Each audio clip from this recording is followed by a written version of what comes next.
Alright class, simmer down, good afternoon, good morning, good evening, or whatever fucking time zone it is today. Yeah, skibbity toilets, Minecraft, ooh, all that fun stuff.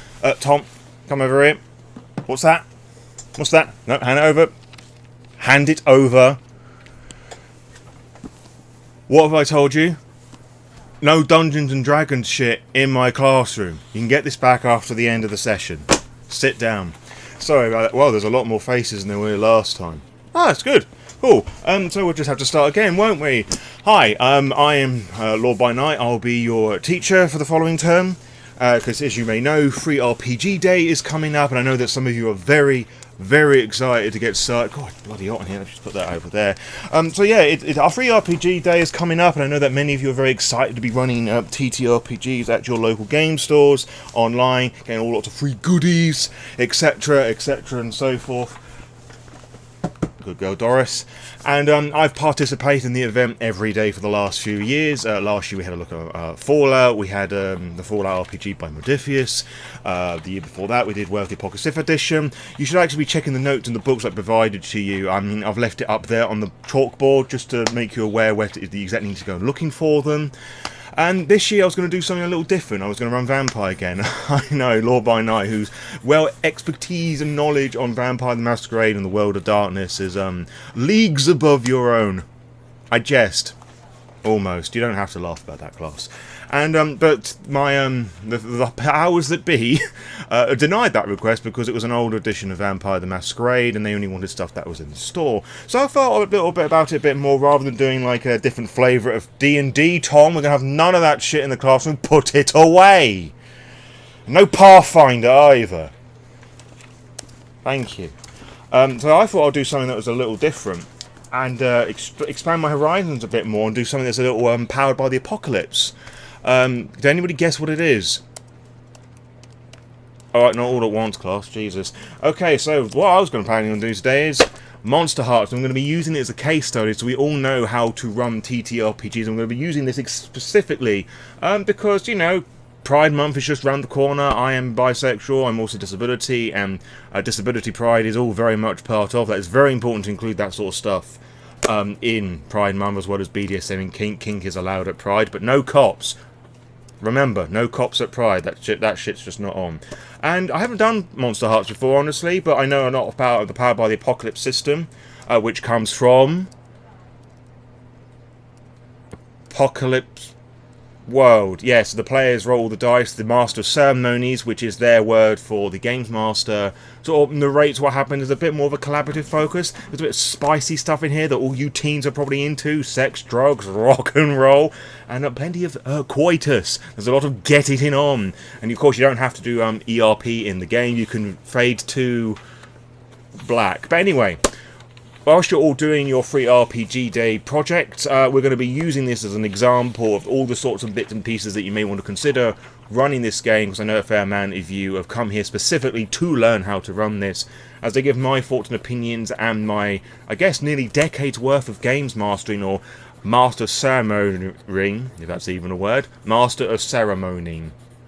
It is now, as we talk about how exactly I'm going to go about running this and how you may want to go about running this too, from one queer to a bunch of other queers, hopefully. And if you're not, that's absolutely fine. You don't have to be queer-aligned to do this. You just have to have an open mind, and I see that some people are already beginning to pick up their bags and leave. That's fine. If it's not for you, just politely fuck off. Like, I'm not going to hold that against you, but really cool system, really cool idea. And we're going to go through 6 or maybe 7 classes so you can be better equipped to be running Monsterhearts, specifically Monsterhearts 2.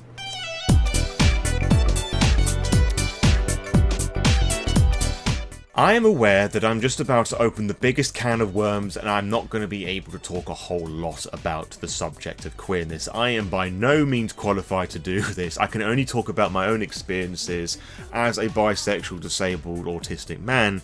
And I throw in the disability stuff in there because, as I mentioned earlier on, disability is part of pride and it very much should be part of that conversation, but as with all things disabled, we are often ignored and neglected, and we just like to pretend that we as a society like to pretend that disabled people don't exist unless we get angry and aggressive and start shouting at people, and then we tell them to shut the fuck up.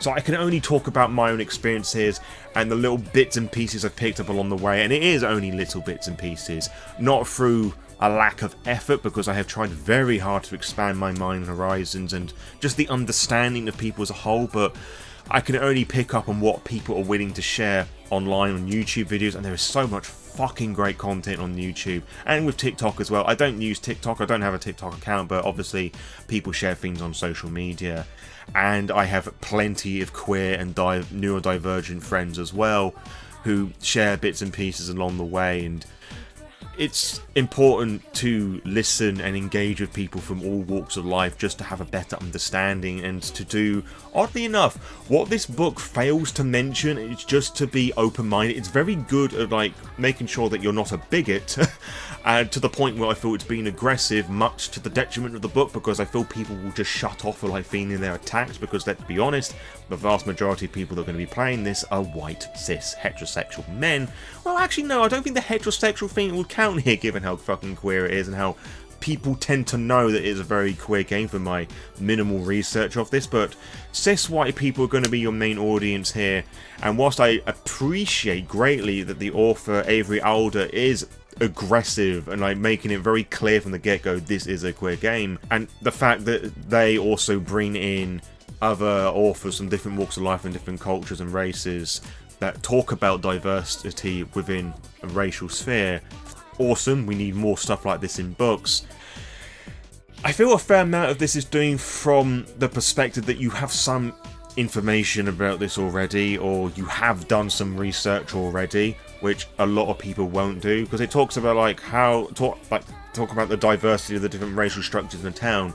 I don't think a lot of people are aware of that. I mean, I am aware on a surface level that my town, the one surrounding it and the village wedged between the two of them, does have a rather prominent Nepalese culture, background, presence. That's the word I'm looking for. They have a strong Nepalese presence. Now, I don't know much about that, and if I was to do anything set in my town, I would do my absolute best to do some research of that, but at the end of the day, it is going to be very fine and minute, because I'm just going to presume there's not a lot of information out there, but I'm willing to be proved wrong if I was going to be doing something like that. So really, you do need to be open-minded and have a bit of empathy and do a bit of research as well, like talking about introducing characters of different queerness rather than just having NPCs and player characters react to surprising dice rolls, which is all very valid, you know, just to have characters that learn bits about themselves and just to go with the flow of it and see what happens, rather than just putting, no, I'm straight, I'm not having any of this queer shit at my table. Because, you know, again, queerness and gender and sexual identity is a spectrum, and it is important to explore all those nuances that you can within the table, which for games of Monsterhearts typically don't go on for very long, which I think is a bit of a wasted opportunity, but that's also a bit of a flaw of the Powered by the Apocalypse design, but that is a conversation for a different time. But I think with a bit of research and just talking to people online, finding queer content creators, just do some research, like just go into Google, like try and find things out there, find forums where you're having queer people having conversations with things, and just the more you look into it, the more the algorithm is going to push things in your general direction. And you sometimes hear about your favourite books, video games, film, TV shows that have queer influences in them as well. Like, and watch things and engage with them. Sure, you're going to get some stereotypes in there, some of them more wholesome than the others, but just be aware just how people interact and engage with each other, and just have those perspectives fed into your life, and just have some colour.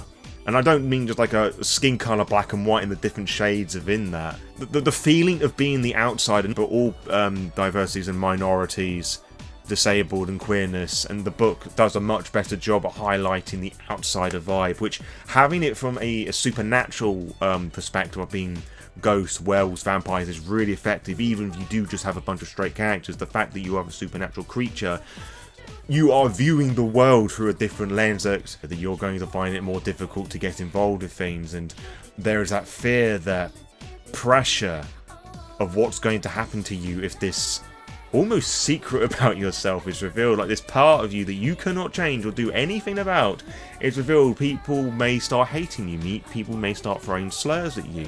You will get bullied. You may have death threats and all sorts of more horrible things that this book does not cover. And to an extent, is it important to have those elements in there? Partly because it's a fucking high school setting, and partly because that's just how people fucking operate. Yeah, I mean, this is just a lot of me waffling, and just to be open-minded and do some research, and just to have a better understanding about some of the troubles and tribulations that trans people go through. I mean, that's a very topical one, for example. Just have a look to see what the US is doing. Have a look at certain authors and things in the UK reacting to things, in members of parliament and other just fascists and bigots. And it's important to highlight that the hatred that's going on in the world right now is fascism. It is an extension of Nazism.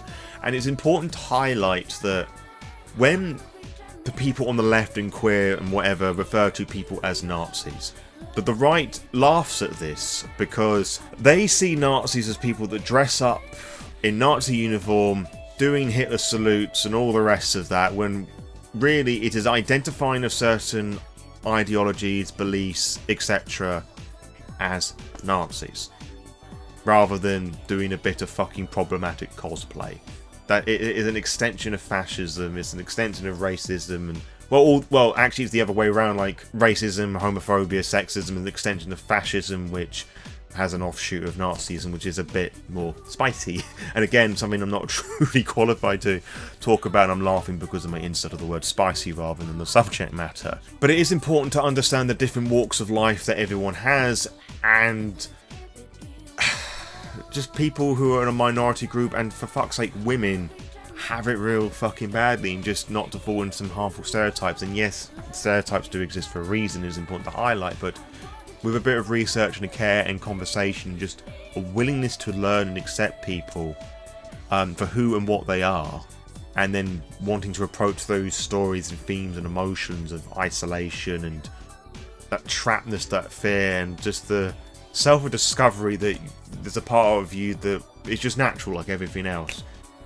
It's important to highlight and to have, and I encourage all of this. And I want to end this portion of the video with a case study with your Lore Saviour here, talking about my experience with gender and sexuality, just to give you an idea about some of the things that people may go through. And I know that people do have it a lot worse than I do, and I'm very fortunate that when I did come out, I came out in a very welcoming environment, partly from my home environment, how my family were very happy that I was like coming out and expressing myself and like being able to love myself a bit more, which is an important thing to highlight as well, that by accepting a part of yourself in this very scary time as a queer person, that it just feels a bit more normal, a bit more validating, that you're not just some sort of fucking biological freak, that you are valid and what you love and feel is valid.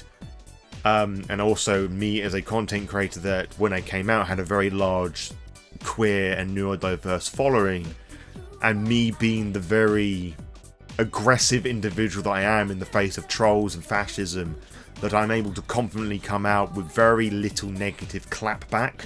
Again, this is something that people aren't able to do a lot of the time because of where they live in the world, their family, and like coming out, or if they're trans, wearing clothes that belong to the other perceived gender may get them abused physically, emotionally, or even killed or arrested. And I'm laughing just because how fucking ridiculous the state of the world is, that people being separated and kidnapped and being left in fucking camps, and apparently they're not fucking Nazis.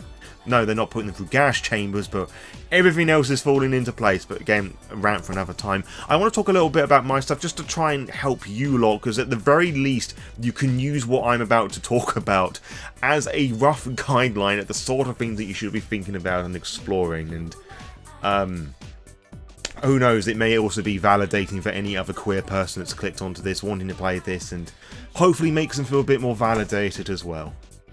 As I've mentioned many times in this video, I am bisexual, which if you take a sort of pseudo-dictionary definition for it, means that I am spiritually, sexually, and physically attracted to male and females. And I hate how dirty those words have become over the last few years. And it kind of leads on to why a lot of people within the queer space actually have an issue with bisexuals, which might seem odd to think because you think we were just like one happy clappy sunshine out of our fucking arseholes spinning around fucking flower fields and whatnot and our pride events and whatnot, but there's a whole interesting and nuanced conversation to be had regarding biphobia, which is a thing. Because there's a lot of stigma that surrounds about it, partly from its definition that by loving only male and females that you're removing transgender people from the conversation and being people that you're attracted to. It removes non-binary people who, for one reason or another, detach themselves from the notion of gender because neither feels appropriate for whatever the reason may be, because I'm not going to speak for everybody. Some may feel uncomfortable, some people may use it as a transitory stepping stone from like one gender to the next.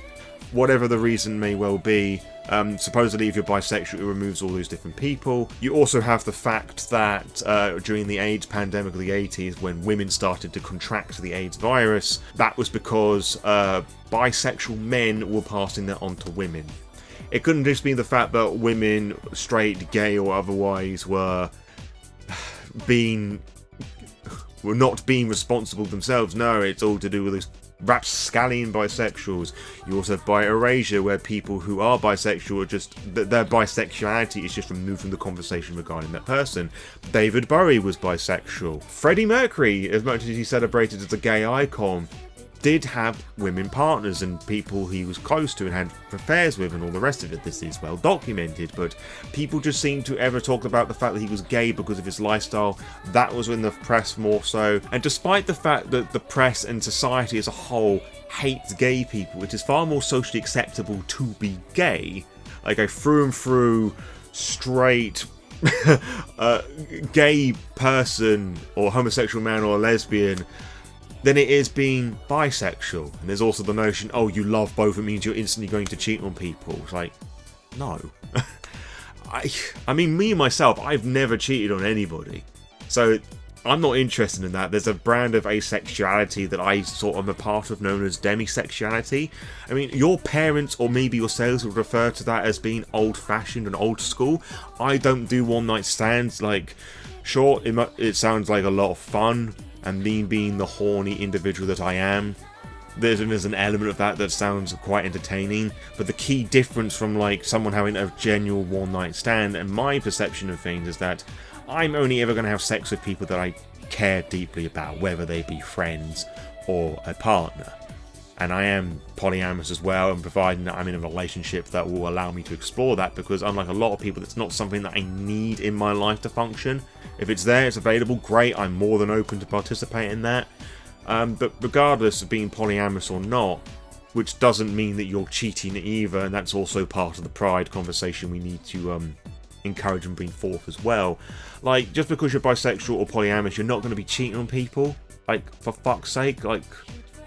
And some people like will not date bisexual people because of this as well, like regardless of whether you're straight or not. And I as a bisexual person and someone who's just so obsessed with the truth and facts of things, fucking hates that. And admittedly, growing up as a kid, I believed some of that. And even that understanding of like the divide between male and female, I believe as well. But as I've gotten older and have explored and questioned my sexuality a lot more, you understand and appreciate that there is actually a diversity within masculinity and femininity. Like, you get feminine men, you get masculine women as well, and I'm not talking about people who are necessarily transitioning from cis to trans, or the non-binary stepping stone that I talked about earlier on. Like, I think a lot of people would say that I have feminine hobbies. I mean, TTRPGs and video games shit aside, which, yes, obviously women and femme-presenting people do have, but through a public mass lens, it's mainly a man thing, but a lesser version of that, until you get into the fucking fandoms and then all the other issues of society begin to blossom as well. Like, I like reading, I like writing, I like the arts, music, I like fucking bird watching, window gazing, which from a very Victorian lens, a very feminine thing. I talk about my emotions a lot, I cry. We still live in a society where men shouldn't cry, men should fucking tough it up, like man up. that phrase triggers me so fucking much because of how much I had that thrown at me because I cried a lot, and also the fact that I'm autistic and I'm a bit more sensitive for that reason alone with other things. That doesn't help anyone. That's just compounding several generational levels of sexism and fuckery and just traumatizing people. And man, I just fucking hate it. And because I'm more sensitive, generally more soft-spoken, unless you get me and talk about one of my special interests and hobbies, then I just get louder with passion, which is great because I try and encourage people to be like loud and passionate about the things that they're into. And most of my friends throughout the years have been femme-presenting people.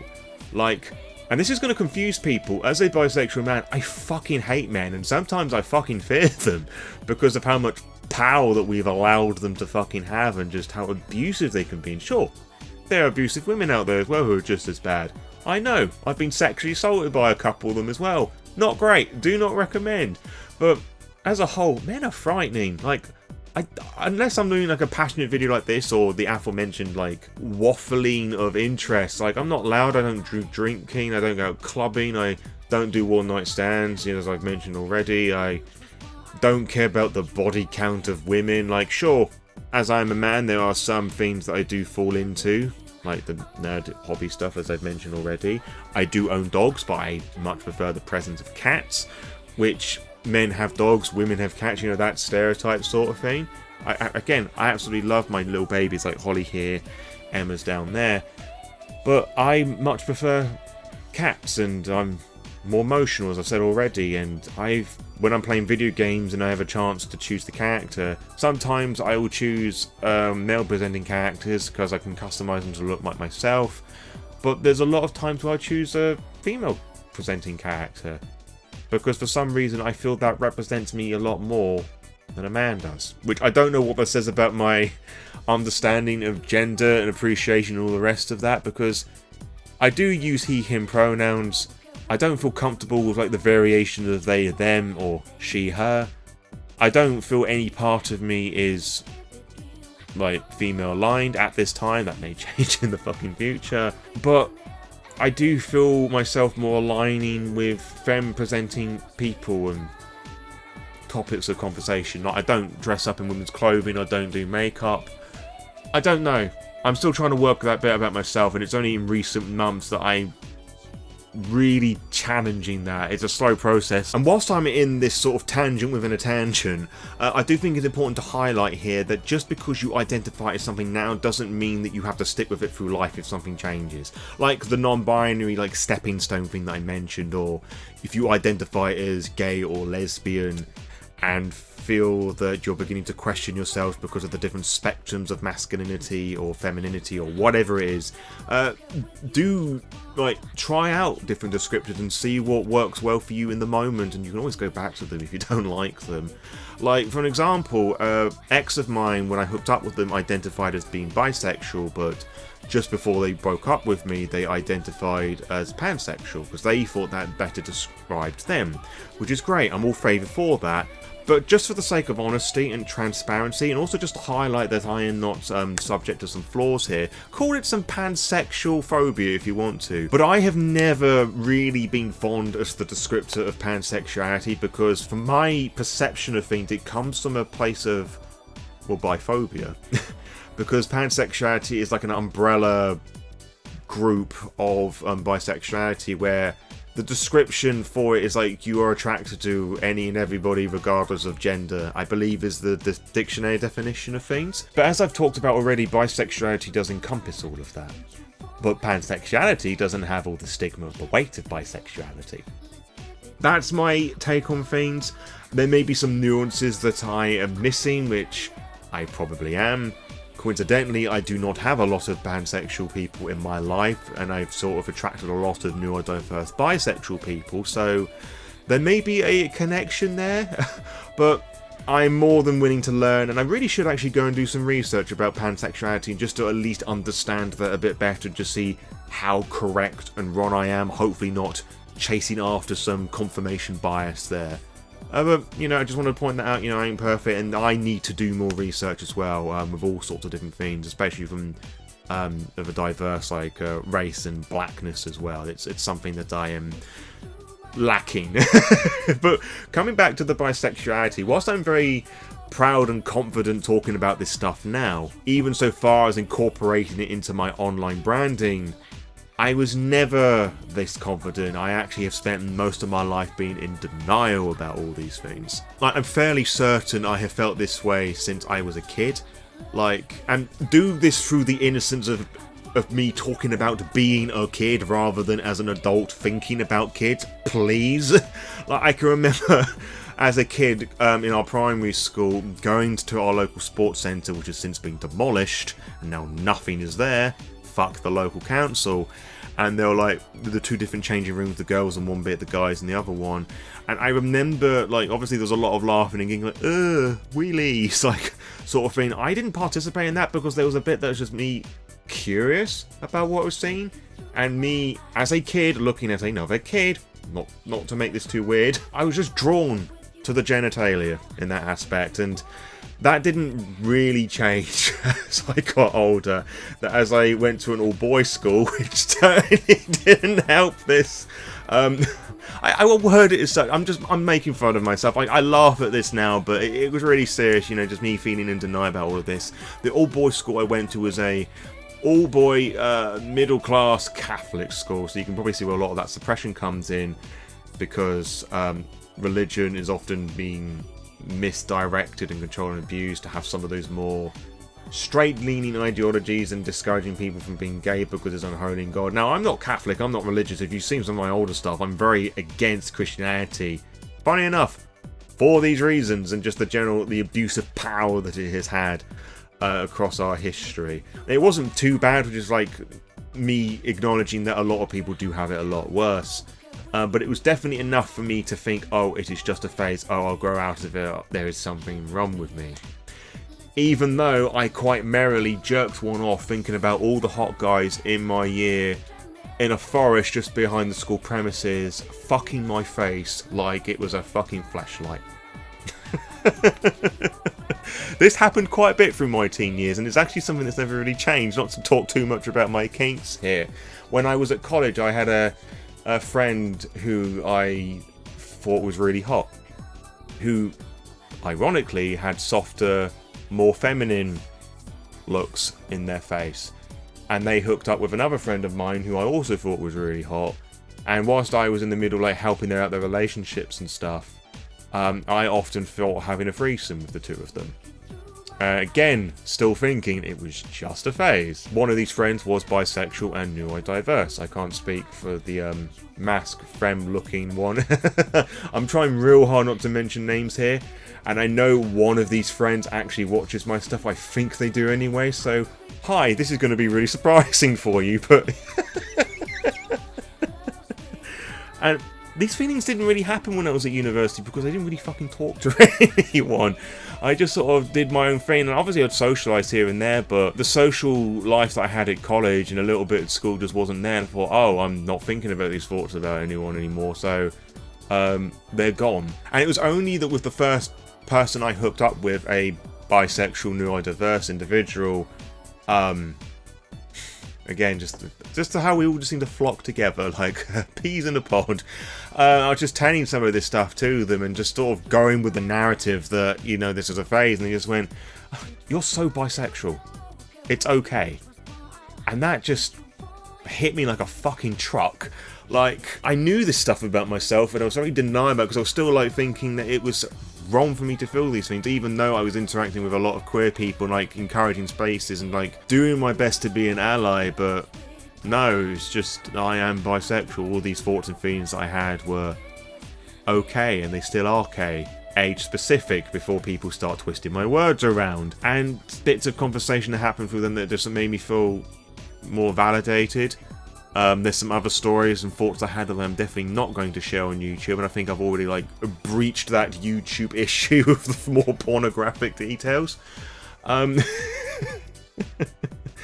like, it's funny to laugh at now. Like, it was the very explicit things that I was thinking is like, no, that's definitely a phase. I'll grow out of it. Like, nope, no, it wasn't.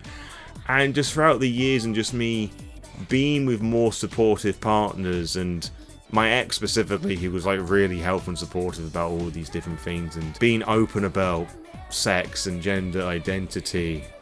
And I was also very fortunate that when I did came out publicly on the first day of Pride Month of 2021, which is like July, in the year of our Lord Talos, I was fortunate that I was able to come out to a very welcoming family. I know that's something that a lot of people can't do for one reason or another. As I've mentioned already, it's like a whole fucking threat to their life thing. Because of me building myself up as a content creator that does not take any shit from people, I kind of deter a lot of fascists, although there's a strange number of you that still watch my shit, that are centrist or right-leaning enough to tolerate my fucking wokeness. And by the way, you're using the term woke one, but... pardon you, Holly. Completely lost fucking track of what I was saying. But again, I just want to stress that I'm very fortunate and lucky and privileged in the sense that I am able to have a safe space to come out to, and I've also cultivated one as well. Sure, I get the odd weirdo with a death message here and there, as I've mentioned. Sometimes I get a commenter on a YouTube video that gets really puzzled by the fact that I'm talking about this woke nonsense and I'm caring so much, thinking they're just making fun of me, when really they're just demonstrating just how close-minded and unintellectual that they are prepared to be just for a cheap laugh. Emphasis on cheap, because there's nothing really to laugh about, honestly, other than let's laugh at this fucking idiot together. But yeah, it's taken a fucking long time. It took well over 20 years for me to get to this point. Some people are in a great space, they're able to do that straight away and don't have the stigma as much, which is great, and it's allowed me to, I guess, perceive things from both sides of the looking glass, from the straight lens and the queer one, even though the straight one was a masking one. I smirk because masking is typically a neurodiverse term, primarily autistic, and I'm autistic, as I've mentioned already. But yeah, I am very grateful that I am in a good space with that sort of thing now, and it's still a learning process for me, that if things were to change, or I would add a different label on here, that I would generally be welcomed with open arms, and people would support me however they could, which is great, and I'm just excited and really intrigued to see where my own personal journey goes regarding gender, all that stuff, and I'm just wanting to learn more and improve so I can just be as inclusive as I can, so we don't get a fucking situation with the BBC and the fucking BAFTAs, because oh boy was that fucking spicy. Again, go and check out the various discussions with black people and people with Tourette's talking about that, because it's really important to understand just how badly the BBC fucked up with that. And it's also good that when you're cultivating your own little spaces and your found family, which again this touches upon, albeit very briefly, that you don't just have a big wanking circle about how amazing things are, especially in a game like this that does have some horror leanings, that you are willing to challenge those ideas and have some of those more negative aspects in there as well, which coincidentally leads us on to our second session.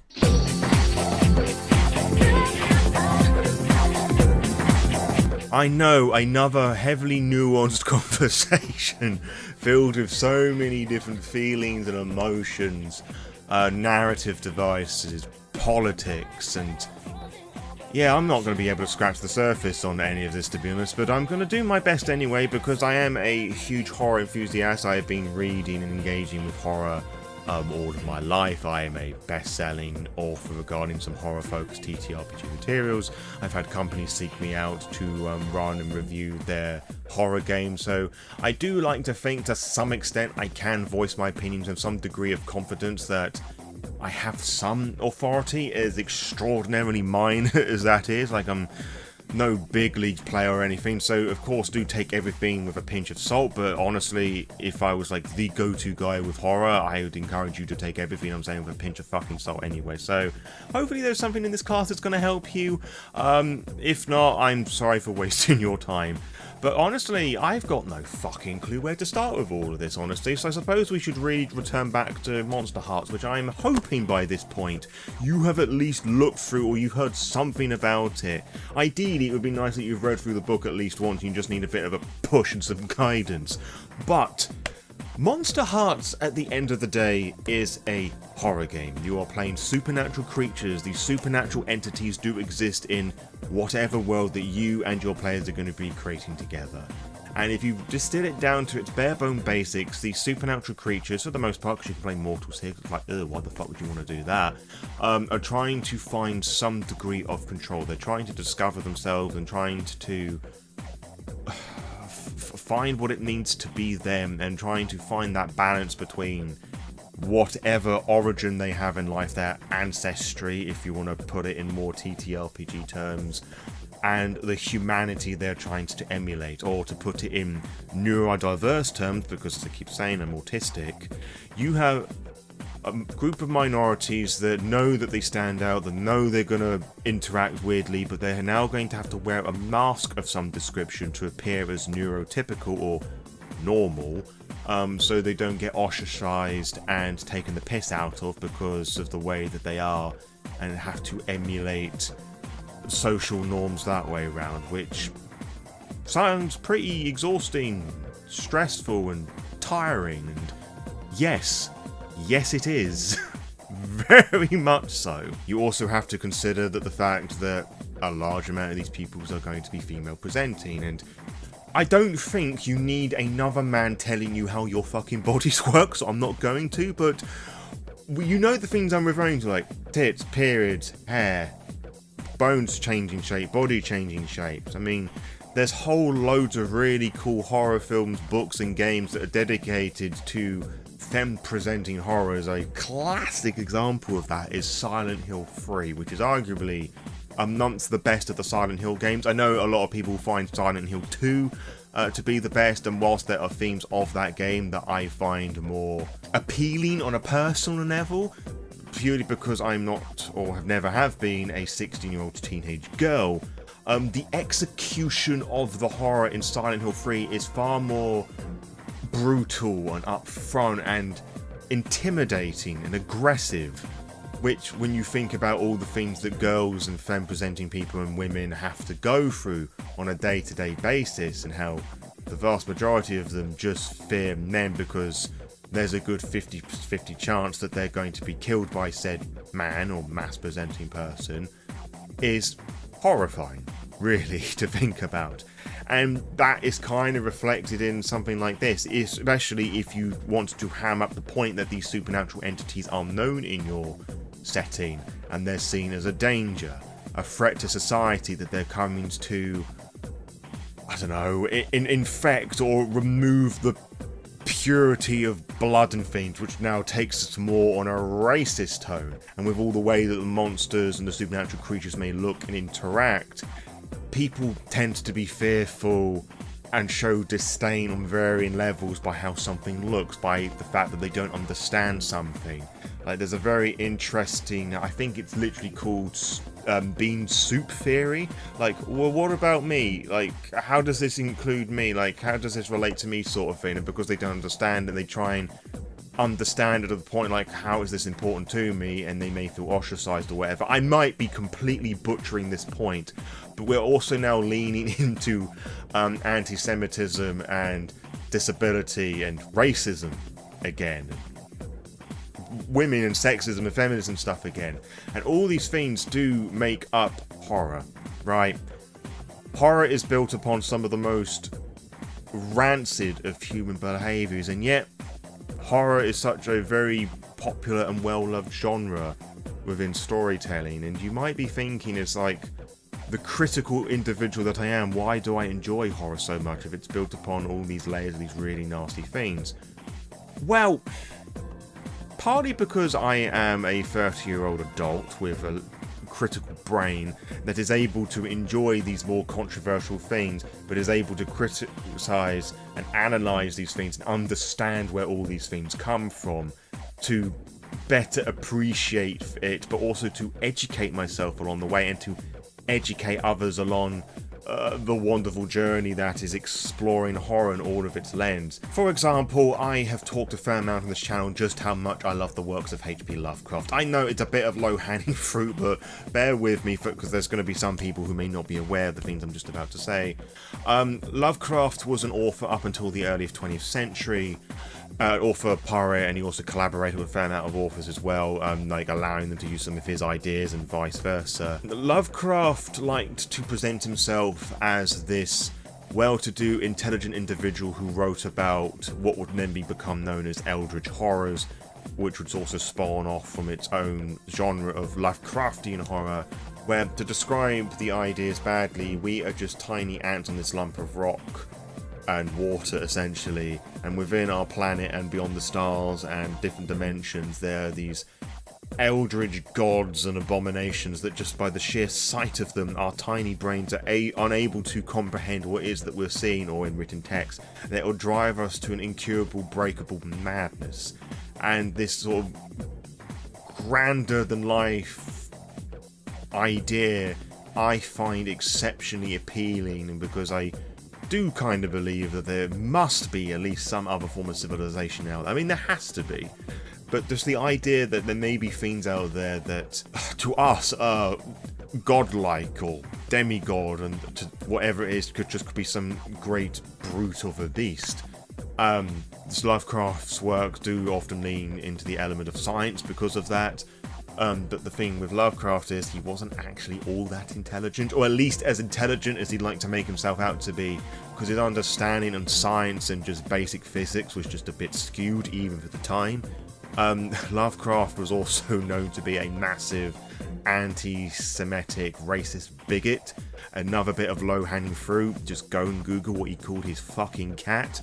Lovecraft was a very weird individual, but there was something about his writing style and how he presents his stories, particularly with his most famous of stories, The Shadows over Innsmouth, Call of Cthulhu. It's just really interesting, like lots of big fancy words. I love you can just see how the authors he presents, just they're crumbling and descending into their own personal hell.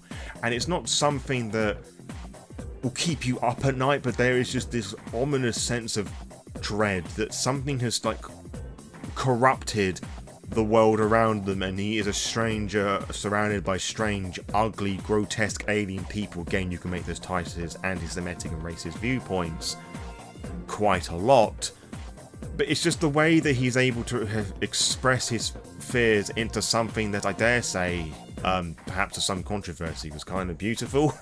Not wanting to like applaud his viewpoint at all, but I'm unable to pinpoint the reasons and the viewpoints why I find horror of this nature, or just horror in general, so appealing, other than the fact that it's a very interesting political tool to understand how other people's minds work, to educate people, to make people see grander issues, that horror can be presented in such a vague and artistic form. Like, I love lynching horror and Lovecraftian horror and Silent Hill, a lot of Asian horror as well that I've talked a fair amount on the channel, because it's not always so direct. It requires you just to take a step back and look at the grander picture and just to think and vegetate and meditate. And horror to me is something that you really truly experience and immerse yourself with, and just walk around a bit in someone's filthy, shit-ridden zoos, and the blood and the guts and gore and all the rest of how they want to predict it. And I've often mentioned that I do find over-the-top gory violence, as fun as it isn't always horror to me. It's frightening, it can create some grotesque disgust and shock value, and I won't talk about how much I do not like jump scares, because I think it's just a very cheap form of horror. But it's the sense of dread, it's the sense of feeling of, oh shit, something's going to go wrong, what's going... It's actually the step of, something's going to go wrong, then you see that something is about to go wrong, but you're not quite too sure how. Then the thing goes wrong, and then it's a matter of trying to work out how is it going to get any worse than this, and how things are going to get better from this, if they are at all. And with me personally, I just love that mystery and of it all. But it's really, as I was talking about a moment ago, just really embracing these different themes and these ideas. So when you're running Monsterhearts, or any horror TTRPG honestly, or you're writing horror, you really have to have a good idea about what it is that you're trying to say. And I know that me being a fan of like Lynchian horror, which is funny because I haven't actually seen much of David Lynch's work, but I've engaged with a lot of people who have been really engrossed themselves with the works of David Lynch, such as Who's Lila, the Silent Hill games, which I love so very, very much. And I know that elements of Silent Hill are inspired by Jacob's Ladder and etc. and so forth, but just the weird landscape of things, just how nothing makes sense until you again have to take a step back. And again, I'm mentioning Lynch because David Lynch often in interviews and things talks about that there isn't like a grander meaning to his works. Like, he's just telling the story, he's just treating his work as art to people to make their own conclusions and theories, because that's what it is really. It's art, and art is political, art is emotional, art is expressive. And it kind of bugs me out that not more people enjoy horror, because such as I, when I was growing up, I only saw horror as like blood, splatter, gore, slashers, chainsaws, zombies, like the real surface level horrors. But again, even with those examples, like, you can take a step back and think about some of the things that are happening there. Like Texas Chainsaw Massacre, probably one of the more famous slasher films, has so many interesting things to say about, I guess, tourism, disability, and ableism, mental health. And also with the slasher genre, that they often have a very sort of sexist lens, because it's often involving like chasing down predatory men, hunting down women. Again, something that a lot of people aren't really aware of, but again, you can take a step back and see what the creators are trying to say with something about that. And then you've got something like Terrifier 3, where it's just literal fucking shock value, which a conversation for a different time. And regarding zombie media, like, I've avoided zombies for the vast majority of my life. Like, not just because they're creepy and scary and gross and all that. I mean, it's part of the charm of zombie films, I guess. But it's actually because I have a phobia of zombies. It's called kind mortophobia. It is the fear of and the fear of becoming zombies, which I know to many will sound very fucking trivial. Trust me, I have been told this many times in my life. But put it through the lens of a toddler, so about 3, 4, maybe 5. No, 5's a bit too late in my case.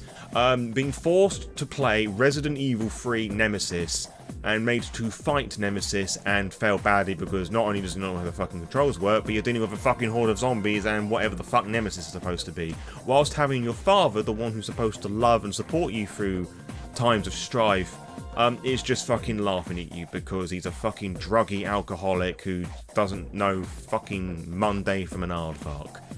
Trauma dump aside, I have found it very difficult for most of my life getting over zombies or confronting this phobia of zombies, and it's over really the last couple of years that I've been trying to engage more with zombie media, with films and fiction and video games, and wanting to explore some zombie TTRPGs in this class sometime.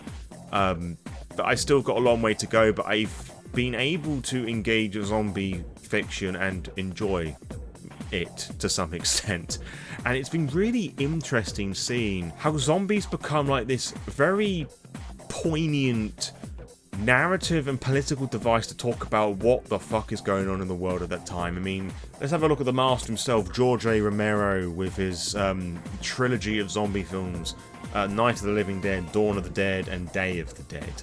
I mean, Night of the Living Dead, the one that started it all, was released in 1968, I want to say, so just after Martin Luther King was assassinated, I believe, and a load of race riots was happening across the US of A, which I'm mentioning because this black and white film features a lead male African-American protagonist, so a black man who is spending a lot of his time protecting poor, helpless, defenseless women, and not corrupting them, not taking advantage of them, not being the monster, although by the end of it he is treated as the monster, because you've got like cops and like community watcher, basically a load of cowboys and hillbillies that are going around shooting off and picking off zombies, who mistake him as one of the undead and shoot him. Now, apparently this wasn't deliberate, like he wasn't trying to get a point and political thing across, but from my understanding, George A. Romero like sort of flip-flop between whether something was political or not, so take that with a pinch of salt. But you cannot deny whether it was intentional or not, the amount of shit that must have caused, and if I was more prepared, I could do some fucking research on this. And there's also the fact that you're sort of inventing a new genre of horror media, because I mean, they weren't called zombies in this. George A. Romero called them ghouls, because at this point in history, zombies were still like the voodoo sort that came over from the Caribbean. And there's a very interesting video that talks about how zombies have changed throughout history. I'll just leave on the whiteboard for you to go and check out sometime, if I can remember what it is after the lesson's ended. Someone in class will have to remind me. But it's very interesting to see just how that changed and how that would then be adapted as what we would be considered as zombies, and how the definition had changed over time. You would have Dawn of the Dead of the 80s, where you had politics trying to keep hold of that true American family values, but you also conflicting with the rebellious nature of the 80s, how technology was changing. And I can't really talk into it because I'm not really qualified to talk about it. I know bits and pieces, but go and do your own research again. It's very interesting to talk about. And then you have Day of the Dead, which wasn't too long after that, I want to say. I might have got the timelines a little bit wrong with the films.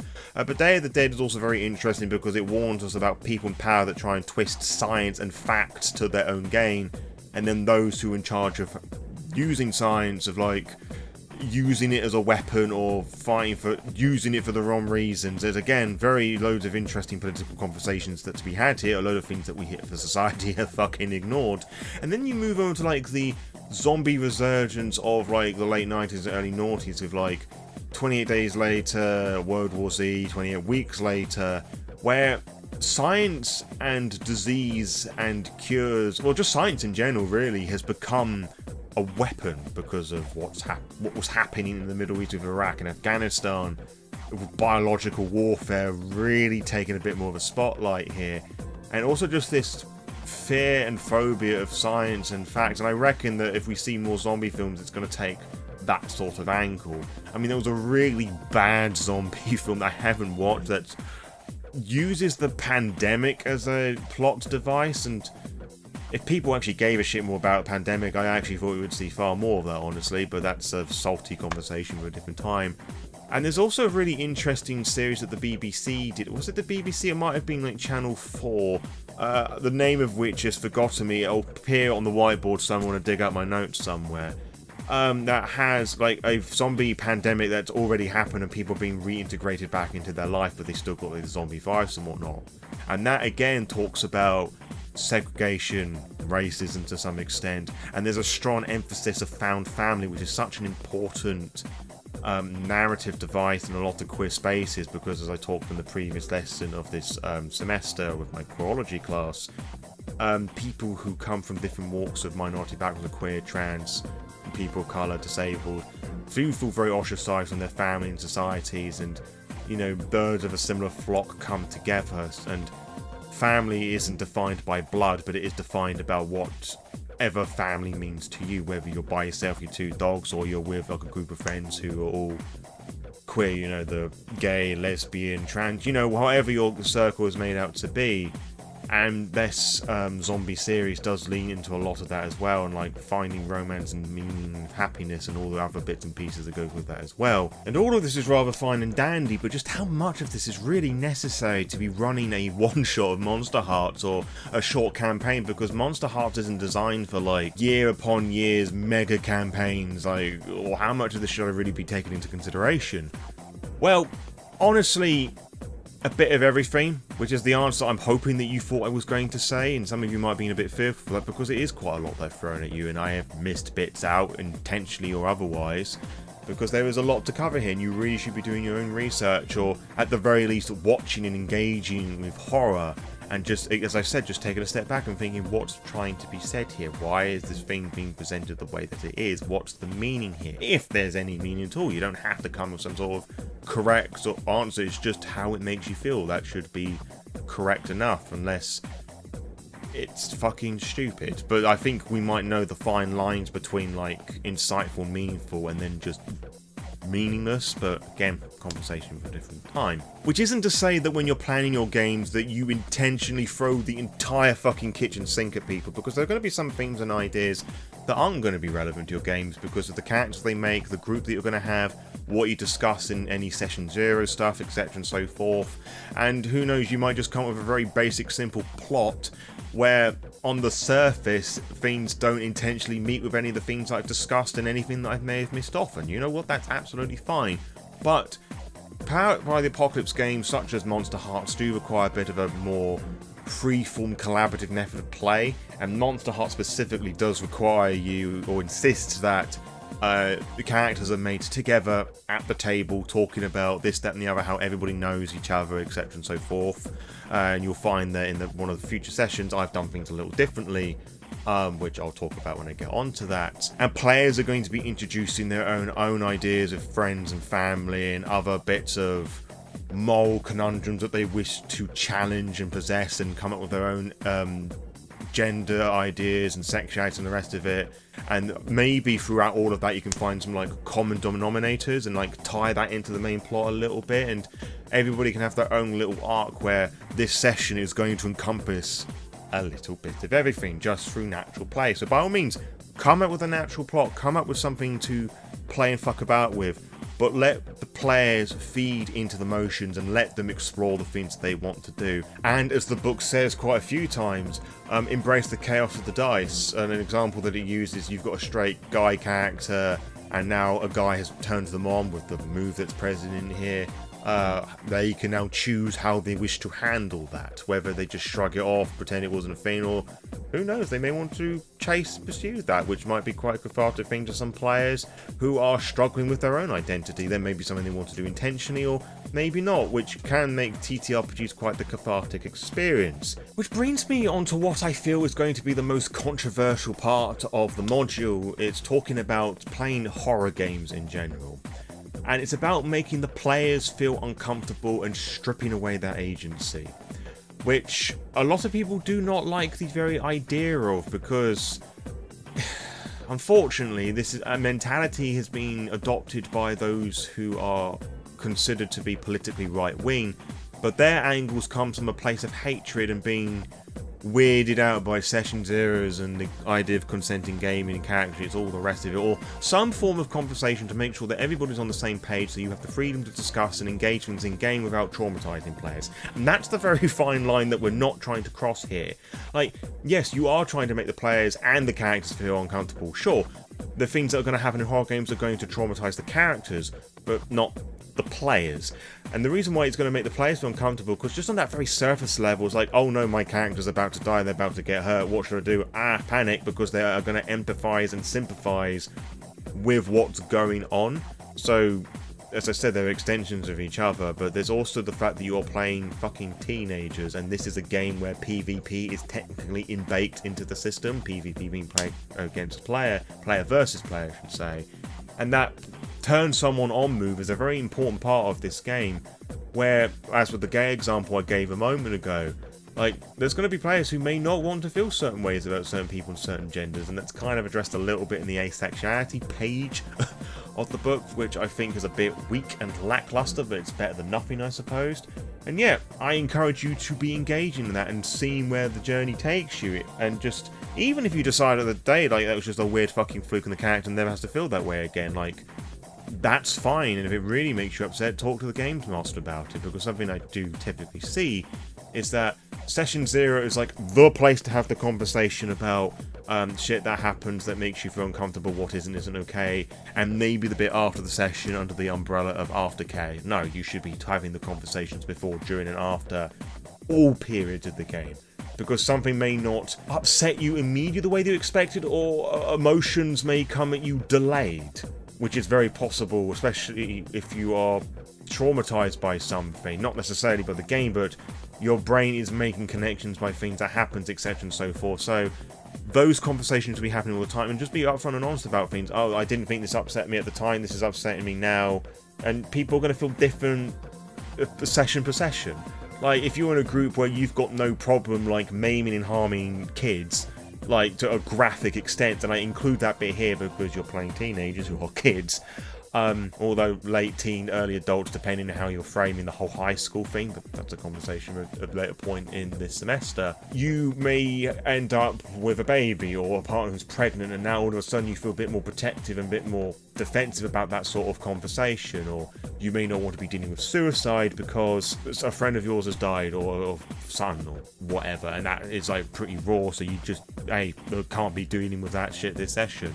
But regarding with horror in itself, that's like all the basic session 0 stuff, but coming back to horror specifically, you're playing teenage students who throw slurs about like it's nobody's fucking business. I'd encourage that to the extent where it's not going to traumatize and trigger people. You're playing supernatural monsters, there's going to be some level of brutality and violence there, and dominance and seeking control. Yeah, partly to discover yourself, but again, all the mechanics in here are imposing your will upon everyone else, and yeah, you can technically argue that is a case of all TTRPGs, but a lot of these are framed from the angle that you are opposing someone in a conversation or combat. No, literally everything here is like this, and it's not a case of an opposed roll. It is just one player making one roll to see whether they succeed at that task or not. The Master of Ceremonies doesn't even fucking roll dice, so if you have like the big bad character and the player goes, I want to go and turn them on to try and get them onto my side, well, if that's what they fucking want to do, that's what's going to fucking happen now, and now you're just going to have to embrace your plot being turned upside down because that sort of thing's happening. Now, if players are abusing that, maybe have a bit of a conversation about that and just be mature adults about it, even though you're playing as immature kids. But again, I'm getting sidetracked here. This is more common sense stuff that we really should be talking about all the way through our little campaigns and one-shots. Not to the point where it becomes distracting, but just, just check up on people to make sure that they're okay. Embrace the horrors of being humans. Embrace the horror of being monsters and just have fun being a bit nasty. To an extent. I mean, don't do it to trigger and traumatize people, like step into like weird fucking edgy territories, but like kids are arseholes, teens are arseholes, like they're all trying to fight for a bit of power because they don't want people to be picked on them. They much rather be with a crowd than be like a lone wolf, unless they're like loan of fucking edgy stuff and like borderline high school shooter territory.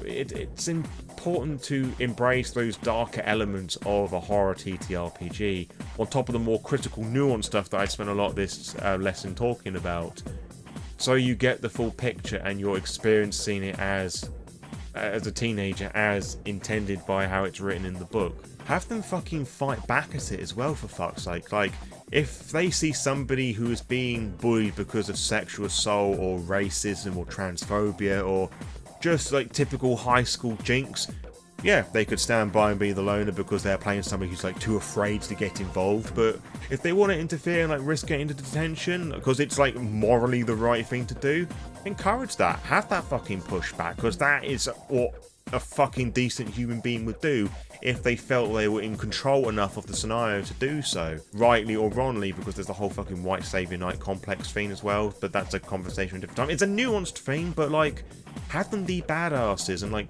to fight back and rise above a rapist or a racist or just any form of fascist bigot, you know? Like, as much as that you can encourage the players to participate in these different things, like intentionally or otherwise, have them fight back at it as well, because that's part of the catharsis of like any fucking storytelling, and a lot of horror stories do have the characters fight back and like come out on top, even if the overall plot like is a bit vague or shit, but they do have them moments. Like, embrace them, challenge them, like let them explore the world and have fun with it, for fuck's sake, and explore all those different themes and emotions, but not to the point where people are being triggered and traumatized. And I made that point again because I do not want people taking shit out of context and saying that I should encourage people to fucking rape or be racist to each other.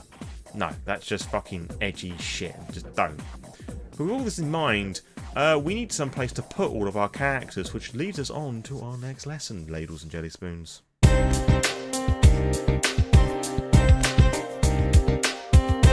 Right then, class, if you reach this point in the semester, you're now officially woke. You are now officially equipped to be dealing with all sorts of horror themes, because as well as the notes I presented to you, you've gone up and done your own bits of research. But now you're beginning to get to that point where you're having that conversation with your players, talking about who's going to be what playbook, different character ideas, backstories, and all these other little tidbits that you're going to be funneling into your own established narrative.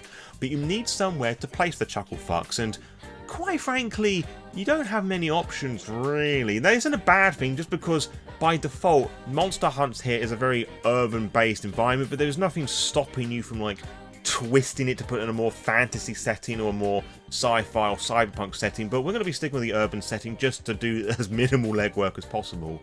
Now, you could set it in the very town that a school is situated in if you're doing things physically, so everybody is on the same sort of plane of thinking in that you know what to expect, you know where the shops are, where the school is, you know what it looks like, so there's very minimal descriptions to be had with the actual the game mastering, that you can just rely very little on that and just focus on the game and the bullshit that's surrounding all the player interactions.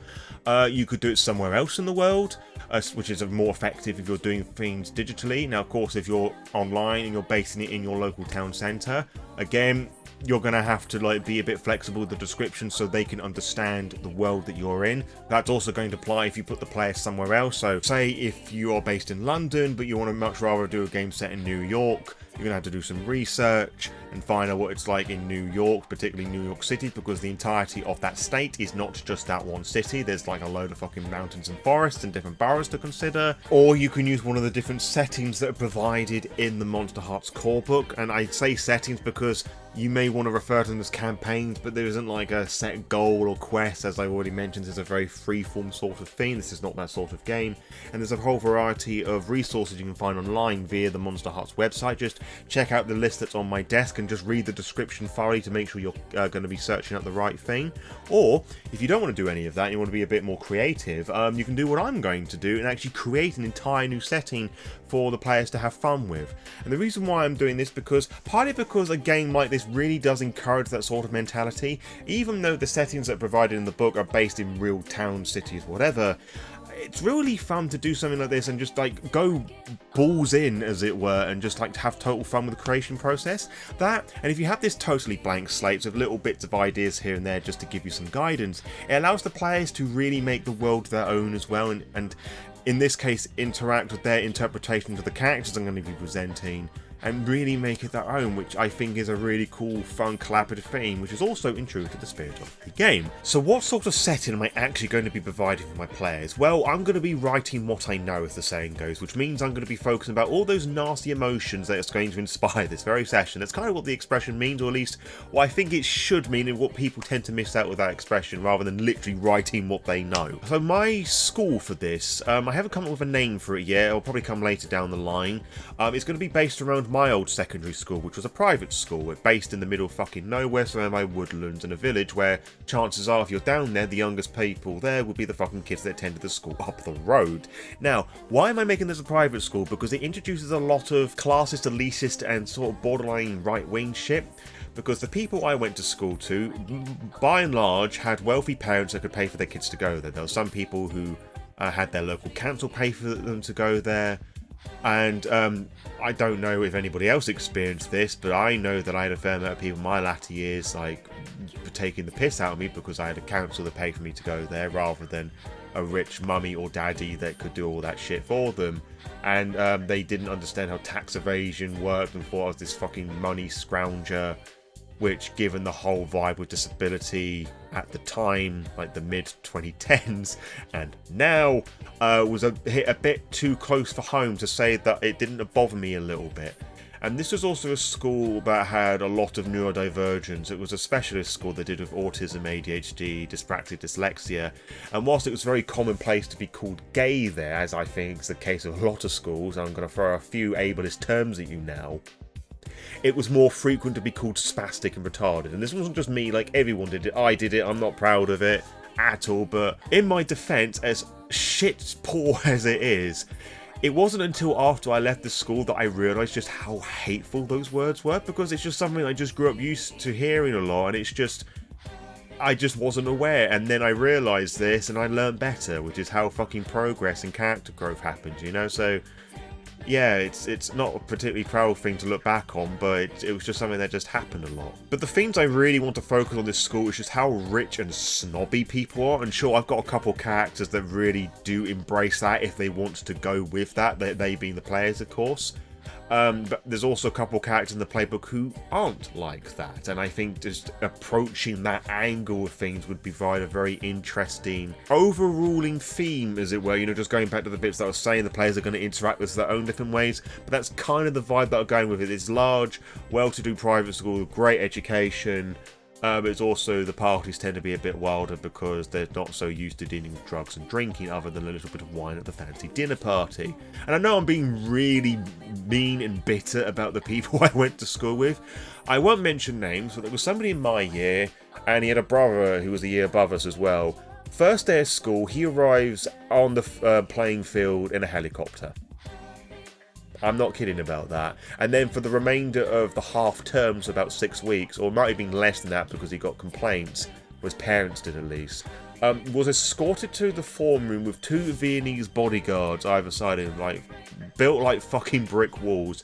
And the dad was an arms dealer, so I don't think everything he did was entirely legal, but I've got no evidence to support this, but I don't know, if you need fucking bodyguards for your kids for school, I don't know what to fucking take away from that, honestly.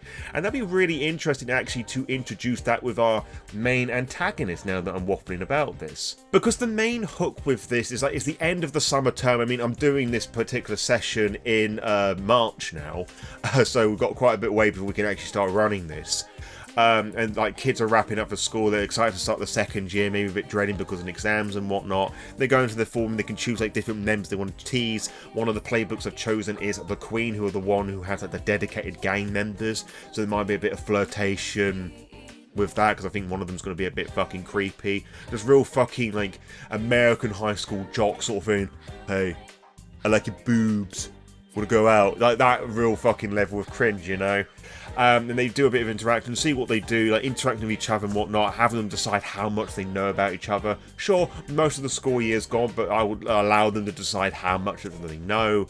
The Queen enters, you've got all this money that everybody wants to be them or fear them, but then people talking about this girl called Molly, who's sort of connected the stuff that I've written down in their playbook, who is this second year student, who's got loads of money, got this high-end clothes, got this massive, like, 4-story mansion.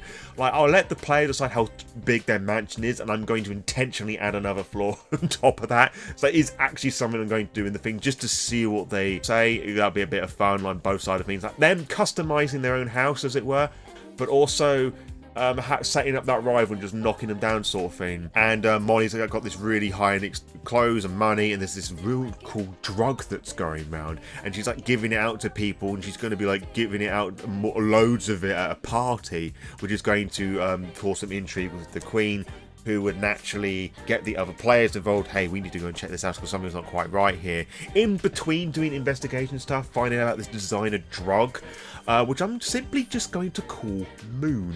Not Moonshine. I don't know if it's going to stand anything yet, or that's just going to be the name that's been given to it. But I'm just going to call this Moon.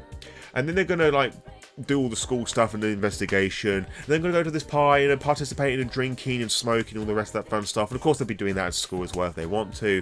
And then they get to like the fucking billion-story mansion, as it were. Again in the middle of the woodland, like lights and whatnot, dancing and everything, all that fun stuff. You know, just having a jolly fun time with it. And then they go into the garden where all the drug taking is happening. So we're transitioning from all the partying and dancing and the grinding and the love making and all that stuff, but then you go and see the people monning out in the garden. It's just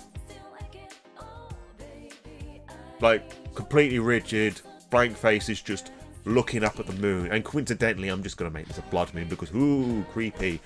And this is going to be a cult of some description, where they're enticing like the bringing of some sort of demons from the underworld sort of thing, which might be of an interest to one of the playbooks because they are a character who is in servitude to a demon.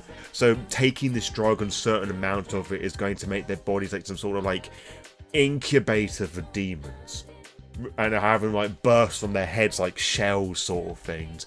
There's an old Doctor Who episode, but it's old now, so it's like 2010s, where it was that weird transitory period between David Tennant's like final run and then Matt Smith taking over. And there was an episode like these space travelers on the Earth and the Moon, and it dealt with like the moon being an egg to this alien creature. That's always stuck in my mind, like treating like bits of rock and planets and people as like eggs for like a grander purpose. And this designer drug is actually like essentially fertilizing people, so we've got like a more feminine plotline coming in this as well. This also provides a real shock value for the horror as well, because the players are going to be committing like mini war crimes, as we tend to suggest with these sort of themes. Yeah, it's going to start a bit slow because you've got these new characters, potentially new system, new players, new space, all the rest of it. So there's a lot of nerves coming around, and then as the session goes, people should hopefully feel a bit more familiar and comfortable embracing all the different setting and having fun with things, etc. and so forth.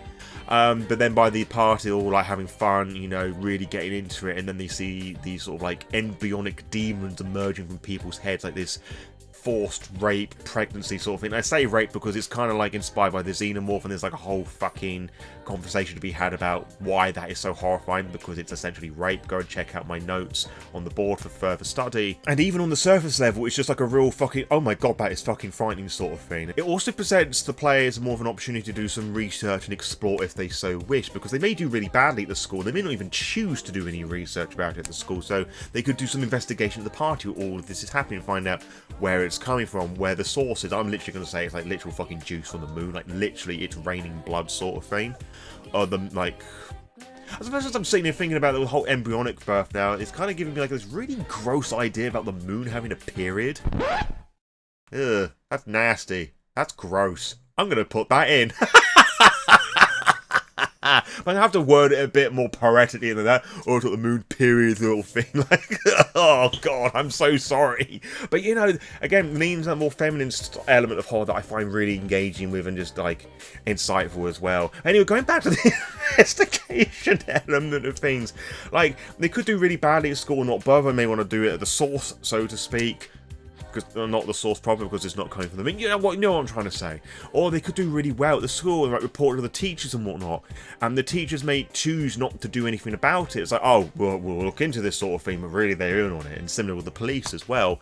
So now they have to confront them at the party to deal with them that way, which I think would be really interesting. And it also adds like a layer of horror, like, why are the grown-ups involved in this? They're supposed to be protecting us, but they're like pushing these drugs onto kids. Like, what the fuck is going on? And I may even include some of them at this like cult, like rebirths, demon summoning sort of thing.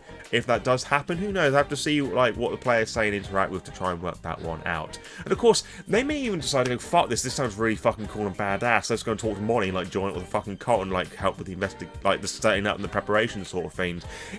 I was inspired a lot by Messiah of Evil, which I've seen recently.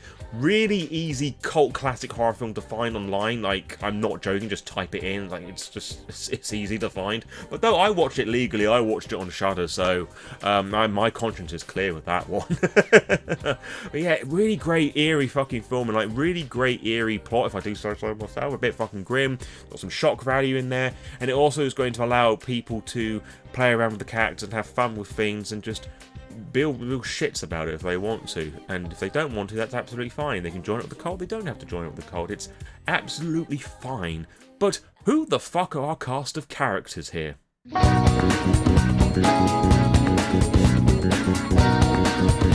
And here we arrive at the portion of the semester where I tell you guys, gals and non-binary pals how to go about making cool, fun little handouts. I shall be using Canva, it is totally free to use. I do pay for the premium version because I use it for a lot more than just simple little document handout things, but you're obviously free to use whatever you want to create them.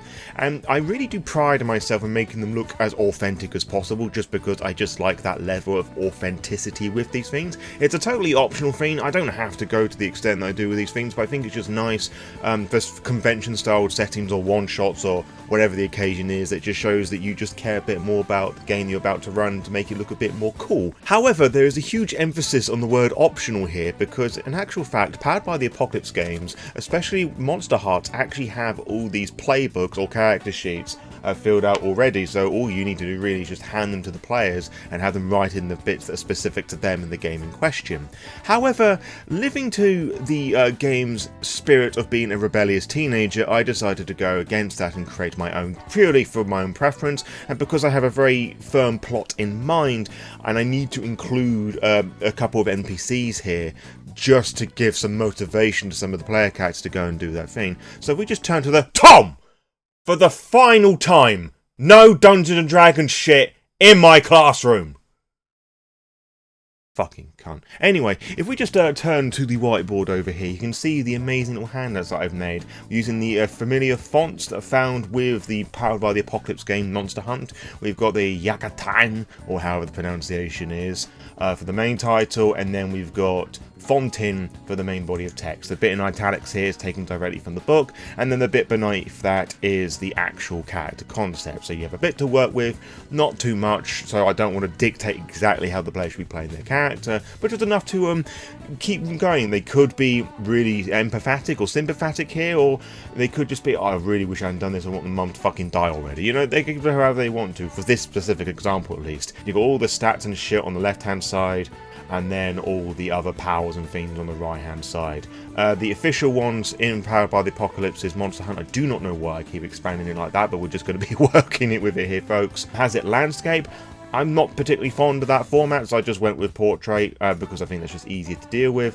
And there's a little space down here to write all the condition stuff down as well. And of course you've got the back of the sheet to be writing stuff as well. So they're not just limited to that space down there. And as they go through the streams, I expect them to be like a crossing of things here and there. And of course some players are going to be bringing their own notebooks and whatnot with them, so it's not the end of the world there. The fact that I've even provided that bit there is rather based, if I do say so myself. Did I use that word correctly? I did. And then we've got the Ghost, who I've taken a little bit of a reference from a RPG Maker horror game. Now, if you know the one that I'm referring to here, just from the description alone, do let me know on a bit of paper somewhere, hand it to me at the end of the classroom via a comment, or whatever floats you go. I'll be interested to know what I'm referencing there. Change some of the words around a little bit, but I am something that's what you kids would call a weeb. So yeah, really simple stuff, including the experience and harm, of course, just so they can write their own stuff in, rather than the little checkbox things that's there. It's quite likely that characters are going to advance, and I very nearly did not put these things in here, but given a lot of the moves gives you experience points, and like rolling beneath the 6, I believe it is, I have to check the book to be on top of that, does give you experience. It's quite likely this is going to be happening a fair amount, so it's there. I'm going to see where the players are going to be taking all their different characters. We've got the Queen, as we've mentioned already. They are the one that's connected to Molly, which I can't seem to find. Yes, you find Molly threatening one both ways, and I've made a point of that, saying that they have a one on you and you have one on them, and I pointed the wrong way around, but you know what I'm trying to say here. We have the vampire. If you know me very well, I do love me some good old vampire action. Got a bit of a snob here, because snobs are always fun to play around with TTRPGs, especially when you're somebody like me that infinitely do not like the upper middle class. And of course, to wrap things up, we have the werewolf, which sort of takes some inspirations from Where of the Apocalypse, albeit with a mention of Guy being a big old tree hugger, sort of making them a real stereotype, as it were, of your typical spiritual loving werewolf, making a bit of a mockery out of one of the infamous 13 tribes. If you know which one, again, just write that down in a comment somewhere and just hand it to me at the end of the class. But yeah, there's not really much to talk about here. I'm happy with the way that things are laid out. It's all very simple, portrait, easy to read. I think everything that they need to know regarding their character playbook is all there. Again, this is totally optional for me to have done like this. And as I said, there's not really much more to add to it, to be honest, because usually with these things I would add like sort of iconography, symbols, a little text saying, you know, licensing and whatnot, but I've sort of stopped doing that because, quite frankly, who gives a shit? Something like this, it's not like I'm going to be handing them out to the players to keep or putting them in a link somewhere. It's just real basic stuff, and I'm quite happy with the way that it looks, and hopefully the players, when they get their hands on them, will appreciate all the same. But of course, you can dress this up as much or as little as you want. You could like add character art if that was something that tickled your fancy, but it's not something that I can be bothered with, and we are not going to be using generative AI with this, because that's just cringe. I mean, harmful planets, fascist tool stuff aside, it just looks a bit shit, honestly, and we want things to look as professional as possible, and using generative AI art or writing or whatever isn't very professional. The vast majority of people don't like it. It's a failing practice. So I don't know why you do it, actually, just like shooting yourself in the foot twice, so... And you don't need it, you can just use your imaginations, folks, it's not that hard. But yeah, that's basically everything, you know, it's alright, no symbols I wanted to talk about, fairly simple, didn't take me too long to do, about like a couple of hours.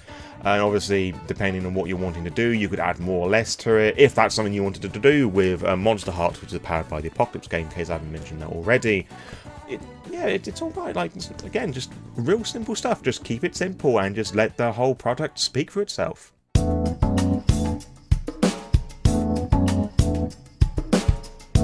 So Free RPG Day is nearly upon us, and I'm raring to go with my own personal adventure of Monsterhearts 2 2nd Edition, and I can see that a lot of you are really excited to go with it as well. Like, you've all prepared lots of really cool things. I see you've got some custom playbooks, some of you have got like maps and other little bits and pieces. That's so really cool.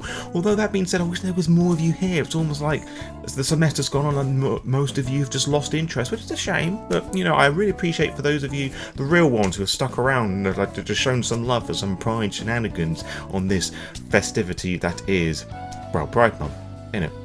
And in fact, I actually wanted to show something that was Pride Month related. I recently went to the Tower of London, a tower in London, in case you didn't know, and I got this little pin, the Tower of London Pride pin, which also looks like the crown jewels, and you won't really be able to see that all that well, so I'll just leave a picture of it on the whiteboard because I came prepared for this sort of thing. You know, the standard Pride colours, the trans flag and the Black Lives Matter stuff as well, which is all really important. I absolutely love that.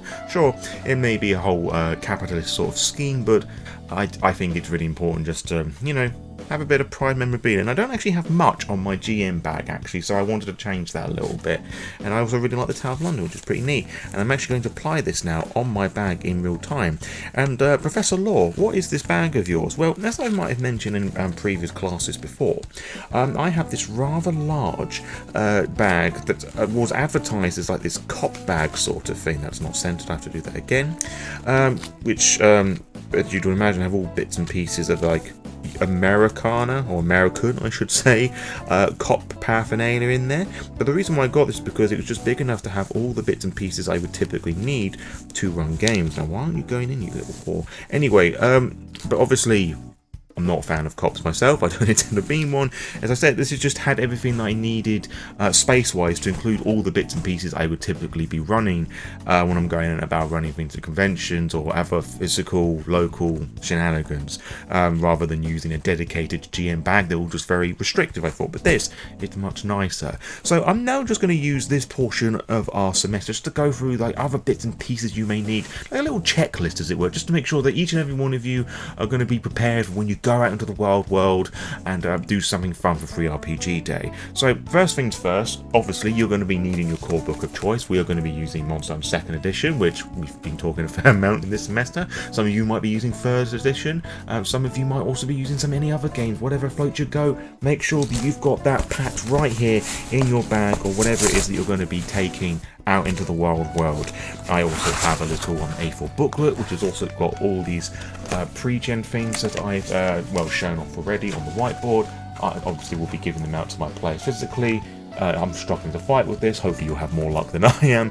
So we've got all like the standard reference sheets, I just flick through there, the player sheets, the master sheet, the master of ceremony sheet I should say, at the bottom, which is basically going to be my GM screen. Got more of the player sheet, and then each of these different folders have also got the individual playbooks as well. So we just turn around like that, that now becomes portrait. Lovely stuff. So however you're going to be storing these, make sure you've got that packed there as well.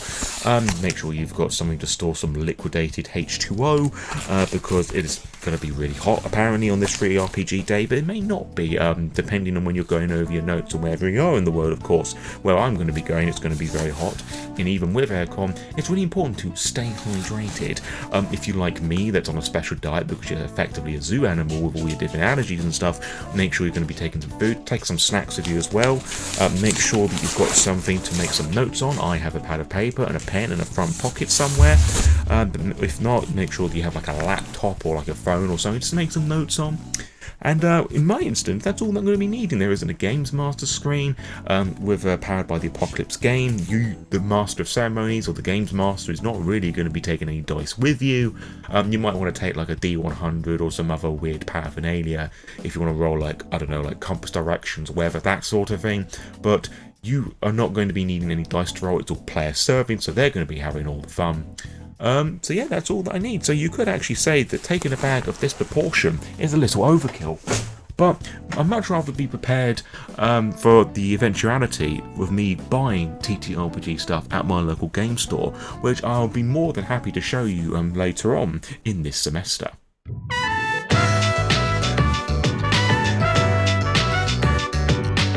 Well, class, I am impressed. impressed with all the notes that you've made and all the things to show and tell, and I can see that you're all happy and bubbly and excited just to tell everybody about the games that you run for friends, family, acquaintances, strangers, what may have you. I'm really happy for all of you. This is awesome stuff. Now, unfortunately, I seem to be a bit of the odd duckling here because I was unable to run Monster Heart 2nd edition at my local game store because only one person had bothered to sign up and I couldn't run it with only just one person. So they gave me the opportunity, the game store that is, gave me the opportunity to like go and play somebody else's game. I just did not want to. I wanted to run a game. I did not want to play another fucking D&D clone because that's just poo-poo stinky in this classroom.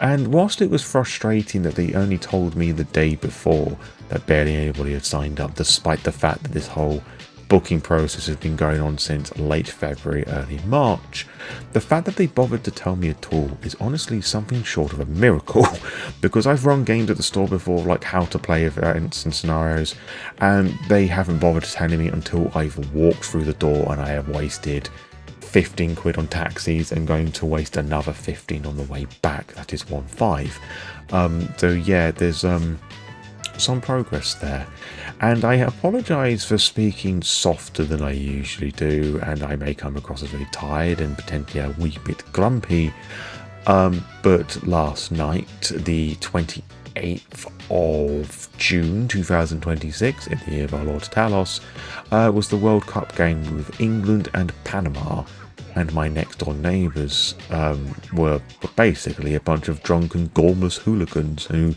can't pronounce the name of their fucking country properly, England, and just being, well, to be a bit crass for a moment, a bunch of cunts. And I can still hear their voices resonating in the back of my head. It's almost like I can hear them through the walls behind us, which sounds a bit ridiculous, but they're very fucking noisy, especially with that fucking pop-up screen they had and the sound system, and the fact they're making such a huge song and dance about beating Panama. It's a country the size of the Isle of Wight. Like, if they had a fucking team at all, I would be impressed, but I'm getting a little bit sidetracked and a wee bit bitter. But of course, we're not here talking about the gorillas who share 10 brain cells between them and their chav ball. We're talking about Monsterhearts and the games that we ran, what went well, what didn't went well, and anything else that we improved, and just anything else that we just fancy sharing that just was really cool or not so cool or whatever may have you. And fortunately, I am able to contribute into this as I originally planned, because after chatting with some acquaintances, a little bit of catch-up stuff and telling them about the mishaps of this, they seemed really keen to like give this a go and like try and help me out, so I didn't feel that I was missing out, especially with the fact I have seen more people promote and talk about Free RPG Day this year compared to previous years. So I kind of feel like it's the hand of God just like fucking teasing me and just tickling me. It's just very rude, honestly. So we went through a game. I made some notes in typed up digital format, and I'm going to tell you what I went up to, just to give you a general guideline about the sort of information, bits and pieces I expect you lot to have made during your games. So this online game that I ran on Discord had 4 players, and they chose the Queen, the Werewolf, the Vampire and the Infernal.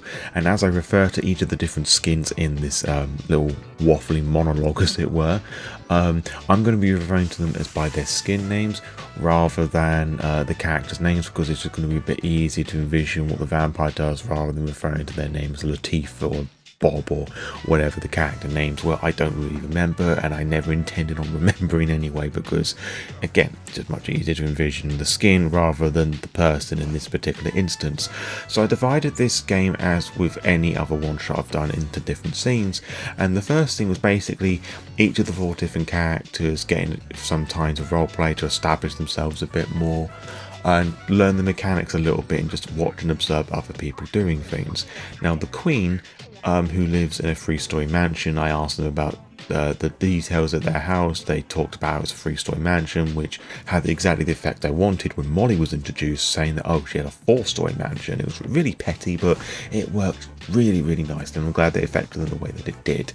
So this 3-story mansion had butlers and waiters and all the rest of it, and the Queen was just being fashionably, they woke up late, they didn't turn on the alarm, they're having a fag peering out the window sort of thing, and I had the mum storm in there. It's like, oh, you're so late, you're such a disappointment, blah blah blah. You smoking? Oh, your father's going to be so disappointed with you. You wait right there, I'm going to go and get him right away, sort of thing. And the Queen needed a get out of jail free card via a string that they had on a member of their gang called Chad, who was going to come and rescue them, but on the condition that she brought some booze with her. And she reluctantly agreed, so she snuck downstairs, and we used a keep your cool roll, move, feign, whatever. I may flip-flop between move and roll because they're essentially the same thing. Because you're sneaking around, you're trying to essentially keep her cool so she doesn't get caught. So this required a roll plus cool, which in this instance, the Queen character rolled a 10, plus 1 makes 11, which is definitely a success. Got a +1 with the information of, is mum downstairs? And I decided with a dice roll that the mum is not downstairs. And how did I decide this with a particular dice roll? I had no idea what to suggest. I thought it was like a 50-50 sort of thing, so I had them roll a d6, deciding in my head even was going to be that they were upstairs. They rolled, I don't remember what number they rolled, but basically in my notes saying the mum is not downstairs. That's the important thing here. And once they got the bottle, they then decided they were going to run away, and I asked them why they were only used the runaway move rather than keeping your cool, and they described that they didn't think they were going to successfully do all of this as well as they did, and I think just in the moment of being caught and whatever, not wanting the conversation with their father, they were just going to fucking book it out there as fast as they could. And I just like the fact that they were already beginning to get into their character and thinking about what would a rebellious snobby teenager do. They wouldn't like sneak out of the house, maybe they'd just go and fucking run. So that's what they did. Now unfortunately, this used a stat that they weren't very well good at, so they had this +1 on the forward for doing really well in the roll, but they also had a -1 because the volatile was a -1. They only got a score of 5. They failed, which meant they get an experience point, but it meant the mum came downstairs and like caught them in the act, whatever, and it meant that the mum was going to occur in the story again. The mum would have a strain on that character, which is why I thought would make a lot of sense here, because I did want to keep the plot moving, because I thought realistically the mum would drag them back in the house, like, how dare you, blah blah blah, and just grill them some more. But as I said, I wanted to keep the plot moving forward, so if the mum was going to occur in the story again, there would be like a strain on them. I kind of thought at one point that the Queen would like phone up their mum for assistance, whatever, especially when the Queen character was the one that was the most concerned about this drug, just like steering away the competition, as it were. Just snitch on them via their mum sort of thing, to pull whatever influences that she had sort of thing, because there's no mechanics doing that, but obviously being a rich elderly woman, she would have some influence in some degree, I think, not having to benefit from the rest of the struggles that women and femme-presenting people have, but that's a conversation for a different time.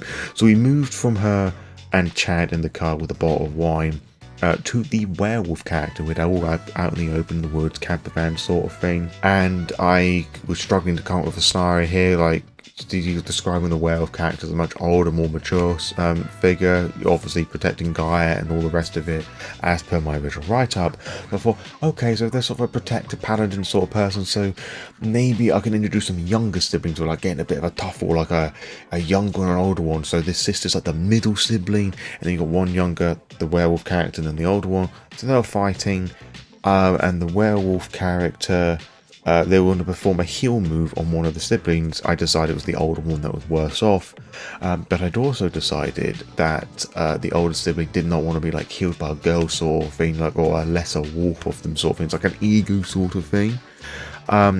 You say it was stupid, pointless, whatever, I can look after myself sort of thing.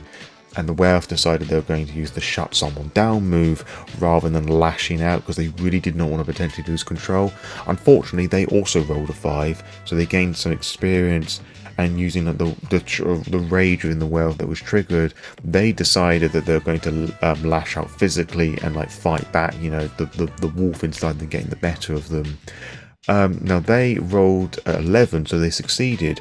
But they then can choose one of the different options, and the option they did actually choose was the darker self, because they misjudged their own strength. And I again love the thinking that went into that, and the way that the darker self for the werewolf worked. And I'm really glad this actually came up in the game at all, honestly, is the fact that they hulk out into their wolf form and they have to go like causes it lasts for as long when they hurt somebody or for an entire scene or something like that, and it's quite literally just like a massive slash and tear across the chest sort of thing. They didn't kill them, but because werewolf supernatural ones, they can heal a bit faster. I said they inflicted 2 harm using what's said in the book as a guideline, that claws and whatnot did 2 harm, which is quite a lot when you think about that all characters have like a maximum of 5. And then the werewolf she was a fan of the 2 brothers. The werewolf character just sort of like fled through the woods, and like I'm hoping that they wouldn't get any trouble with their parents, and it would be a bit more understanding if and when they would appear in the one shot. They didn't, but they weren't to know that, which I absolutely love, that they're thinking and being really fearful for that. Next we have the Infernal, who was having an argument back and forth with their mum, who'd been really ill, as per the character concept. Bitter, twisted, and all the rest of it. Oh, you should be doing this, you should be doing your homework, blah blah blah. They storm out the house, they're thinking about their demon, and this Infernal character was somebody who's really sympathetic, rather than someone who's, oh, would you just fucking die already? And because of how sad and awful that they felt, and just like glum they were describing as their character, I then decided to have the demon appear in their head, Farouk, or however I decided the name pronounced them at the time. That the Infernal was neglecting their duties, and they've like not been killing enough recently, and they had to go and kill somebody before they went to school, otherwise they're going to make their mum's health worse. And this was reflected in another keep your cool roll or move, as they basically stalked somebody who was an appropriate target or whatever, in a dark alleyway sort of thing. It seemed a very appropriate use of that move, and they got an 8, which was like a partial success.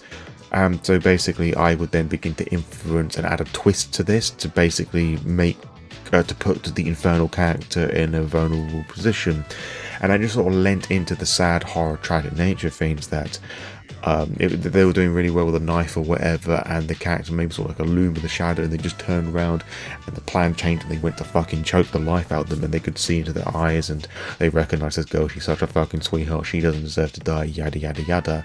The player character asked me what happens if I let her go, because I think there was something in the back of their mind thing, because of how kind and understanding it were, that maybe thought it was somebody else or whatever, and I just went, nah, she's gonna call the fucking cops on you, like she needs to fucking go, and of course strangled her, and they gained 1 experience for that.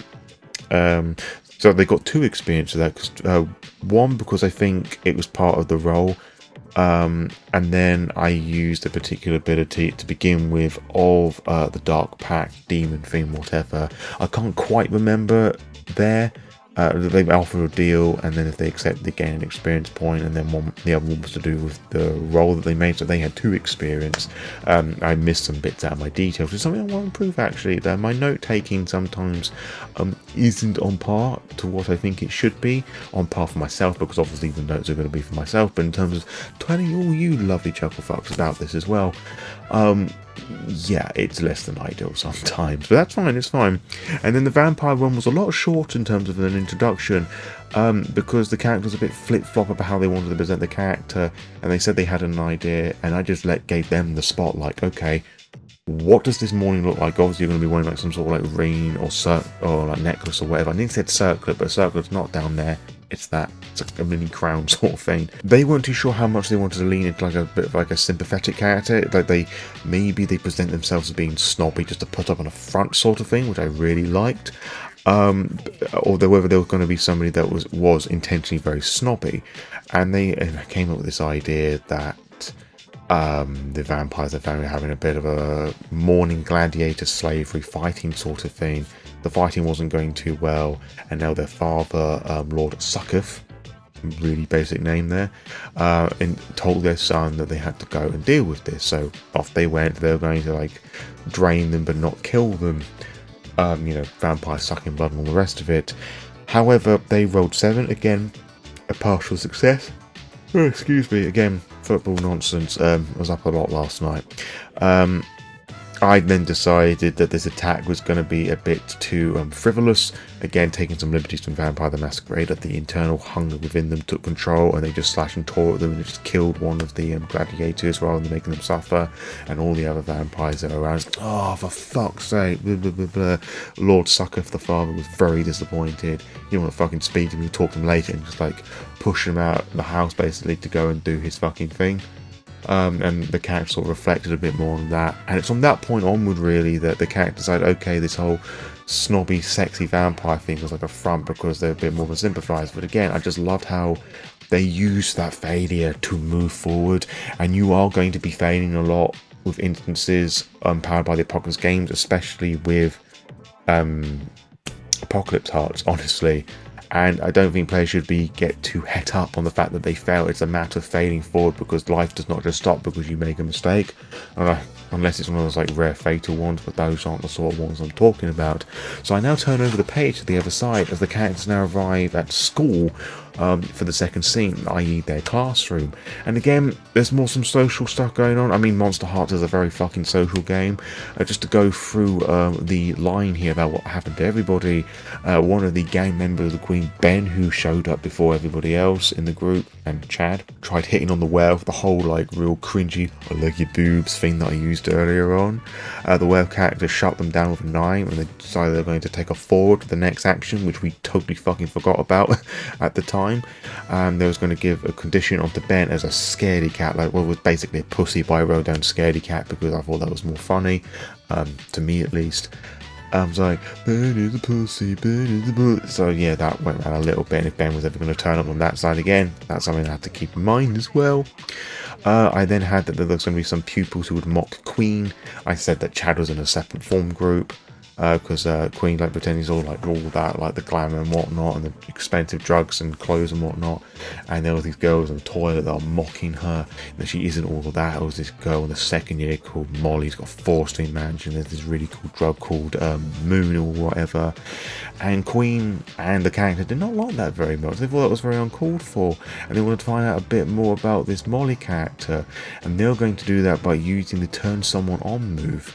And they did really well. What did I say they have? A 12. So yeah, that's like one of the highest things you can roll in this game. And without going into the specifics, well, so you had a strain on this girl character, one of them called Eve, and they decided they were going to use this information to learn about the party that all these rich, expensive kids are going. It's like an invite-only sort of thing. We're invited because like friend of the family or whatever.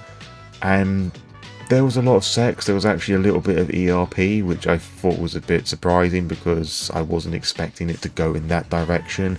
Knowing these players, I knew that things might get a little bit childish and just a bit silly, which honestly is a bit fine. You're playing teenagers, so it kind of makes sense that this sort of like toilet boy sex joke sort of thing comes into play.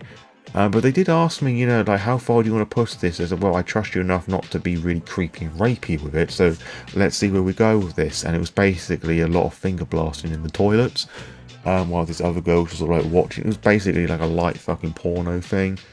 And because the Queen character did so well with that role, I took on the role of a more submissive character with Eve, who I initially presented as being quite dominant. Again, the reflection of how well that they rolled influenced that roleplay here. It was this very interesting back and forth that we both felt pretty comfortable with, and it was a lot of fun to be able to explore that sort of thing in a TTRPG, because it's not something you're typically able to do, because people get weirded out by that sort of thing.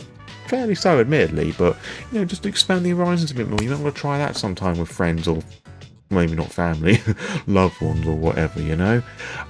So then the final part of that second scene, well, the penultimate part I should say, the Infernal decided they were going to use part of the backstory where they knew that they saved the vampire's life recently, and again a lot more of that sympathetic character stuff was coming through, and there was like a recent fight, like these kids like beating up at like ganging up on the vampire sort of thing, like pale and goth like, and just of course people who look different are bullied. Then they were leaning more into that sort of like teen stuff. Again, the vampire was coming out their shell a bit more of like really soft-spoken character, and just added bits of the character in that I didn't really expect. That they're like reading more creative things rather than a war and bloodlust on the rest of it. It wasn't perverse, it wasn't twisted, it wasn't like trying to gain information or like trying to control them, which was really nice. It was just a nice bit of roleplay between these two characters. And something that I noticed as it went on, there were no instances of the characters like fighting against each other, which I kind of expected these characters would, knowing some of the games that I've run with them before. It was really a very cooperative all the way through, and I think they really like that reflective aspect of things, like being the good guy teenagers that they never got to live through, the stuff that they saw and read. So it was really nice that they were working well together. Not that I have any problem with them like fighting against each other if need be, but yeah, it was a nice expected change of pace I wasn't quite expecting with this group. Now, of course, I needed one or both of these people to like have some awareness of the drug that was going on. Interesting enough, at no point did anybody find out what the drug Moon itself did. So the vampire then turned to this group and they're talking about again this party. With this bit of confidence, they were going to try and turn them on. I think it was actually a couple they used, like a guy and a girl, who just chatted about this, that, and the other. It was a 9 with a string on this femme presenting character called Alex, because I realised it just been either cis, male, female the way through, so I made one of them non-binary.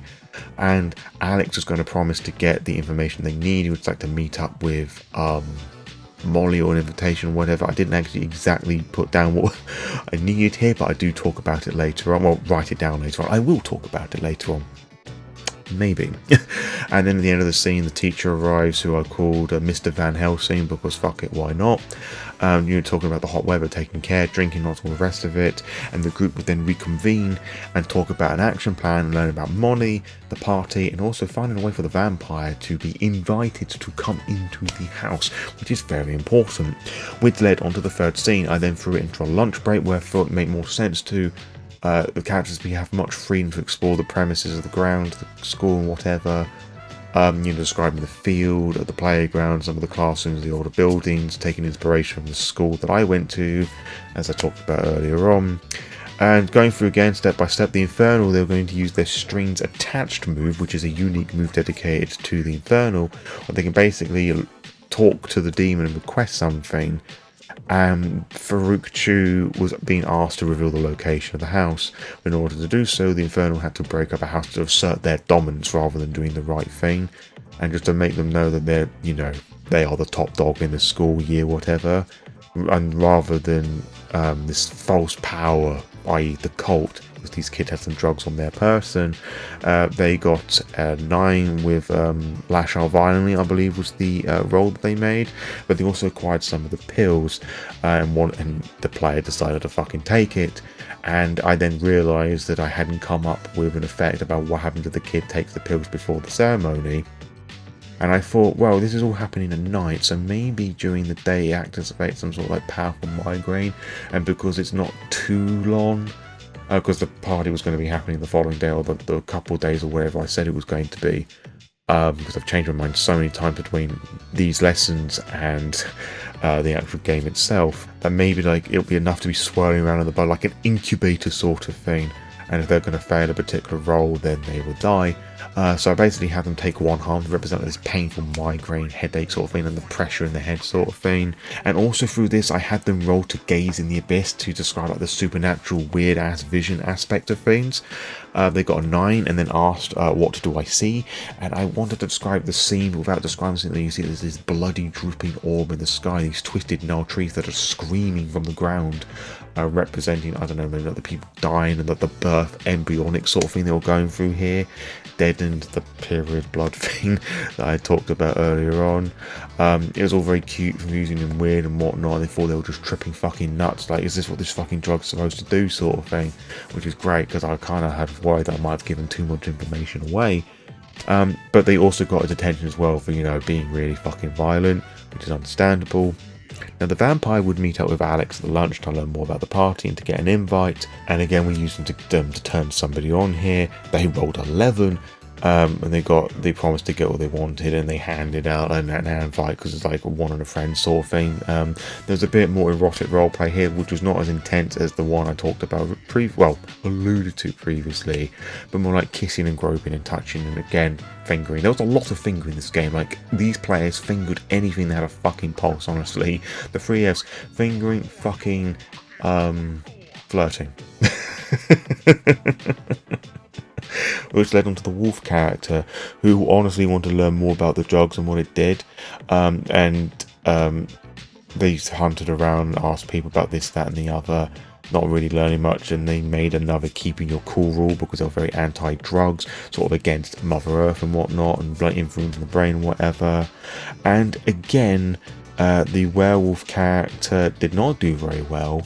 They rolled a 4, so they gained another experience point, and they got a little bit preachy, saying no to drugs basically. And then they got a bit violent with somebody else, which didn't get anywhere, which got them a detention. So they didn't do very well with that role, unfortunately, but there was a lot of fun roleplay to be had here, honestly. Just like seeing them get into their character, things I've talked about before. And then we get Queen and Co. Like, she brought the whole game with her to try and locate Molly. And I said, them asking about and whatever, they were able to locate her, like having a fag by the sheds or whatever. And the Queen decided they were going to use the keep your cool move, because they were pissed, the new girl, the top dog sort of thing, and their reputation was her or whatever. And they rolled a 10, so there's a +1 or forward with that information. And to ask about what the intention of the party was. It was all about showing off money, the designer clothes, the high and the rich and the elite and whatnot, the important people, but also showcasing this new drug. And again, no one asked about the drug itself, which is fine. I think they just wanted to see it in action, or I don't know, maybe they just collectively, subconsciously thought it was like being like a fun secret sort of thing. I don't fucking know. So then they decide they're going to use this to basically flirt with them and assert their dominance over them sexually. And again, they rolled an 11, so one stream was replied with another one, and the whole posse was allowed to enter, or they all got an invite basically, which is pretty cool stuff. And I also really liked the fact that even though the players all saw what everybody was doing, and there was kind of people doing the same things, there wasn't like a level of metagaming thinking like, oh, because such and such did that, I should probably do something else. I really like the fact they just sort of embraced that. And there are other details about the party that I conjured up on the spot, which honestly I didn't write down. I was just sort of like spitballing things that I've completely forgotten about, that they shared about like the layout of the house, like those sorts of things. And once they shared everything, I then did a time jump to the party itself, which is this final scene. They all had to do a little bit of dress up. I had them like come up with some fun ideas of what they were doing. The wolf character was interesting because everybody seemed to have like a fairly rich background. Well, the Infernal actually too. So actually half the group, not all of them. The Infernal sort of was like a very smart, casual sort of thing, but whereas everybody else, like the Infernal had like a hand-me-down suit, and the other two were like fairly well-off, fancy designer clothes sort of things. And it was at this party, because it was partying, teenagers, drugs, alcohol, and all the rest of it. This is where a lot of the flirting and fucking came through, which they kind of forgot about for a little bit because it was just fun and silly sort of stuff, which fair enough, honestly. Like, I wanted them to have fun, and I knew they were going to do the quest, the mission eventually, but I just wanted to have fun a little bit, just explore things a little bit. Something that I wouldn't think would have passed all that well at the local game store. Obviously, as I did with this online game, I did talk about like the consent, safety stuff, like, but also making it clear that this game has these strong elements and the game kind of falls apart without them. But we're going to see how far we can push and see what we feel comfortable with, etc. and so forth. And obviously asking, is there anything else that you don't want to come up at all? As I said, we'll do anywhere else. But it was just fun to see all of that happening. And something I feel really annoyed about, that when it came to doing the party, I wanted to in the store itself, I wanted to get up and like dance around the group a little bit, and then I talk about them like looking up at the moonlight. As I mentioned before, it doesn't quite have the same effect sitting down in a chair in front of a webcam, which is unfortunate, but it kind of came across all the same that like something very weird was happening here. And as they were all like paying more attention to the moon, whatnot, I had the Infernal character roll. What did I have them roll here? Keep your cool. And if I said that if they failed the roll, they were going to die, but they didn't. They rolled a 10, and they recognized what was going on. And they were paying more attention to like these other people outside whose heads were beginning to bulge and balloon as these insectoid demon things that just popped out of their heads and their bellies and all the rest of it. It was all very grim, gross stuff. And then there was a fight between them and the different demons.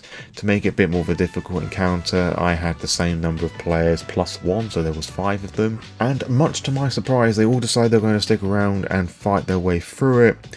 The vampire player then started to ask questions right at the end about what sort of powers do I have outside of this. I said, well, you can do whatever the fuck you want, really. It's all within the narrative. Like, you can only got a smog of bats and just fly off away if you want to, which I really like about the customization. It's all within the narrative, unless like a specific mechanic that leans into that. It was very freeing for the player to realize, oh, I can do these really cool fucking things as a vampire, maybe. And rather than going into the blow by blow, all the different hits and whatnot, they survived. Some of them were a bit worse for wear, but they managed to defeat all these weird demons, and at some point somebody called the cops and they just sort of like fucked off into the night and like try and get away from all of this. But they were asking questions about what Moon was, what does it do? And I thought, well, there's a fucking weird time to ask it, because that's the end of the session, but and I refused to give them an answer anyway, because quite frankly, I don't know. I just thought the idea was pretty fucking cool, as I've talked about already. So yeah, in that sense, Running Monsterhearts 2nd edition was a success. The players were able to freely embrace their characters and to be the sort of teenager that they wanted to be. Part burly, part horned up, sex pest, and part hero, you know, and badass really, which really you want to be in any sort of TTRPG. And I think it's really cool just how simple and basic this sort of game is, and also it's also free enough with the whole sexual and queer stuff as well for people to really express themselves and discover themselves as well, which there was a little bit, because there was a little bit of a conversation with a vampire that they might have been a bit bisexual, or like the characters trying to discover that part of themselves a little bit, just seeing like some of the things that's happening at the party and at school.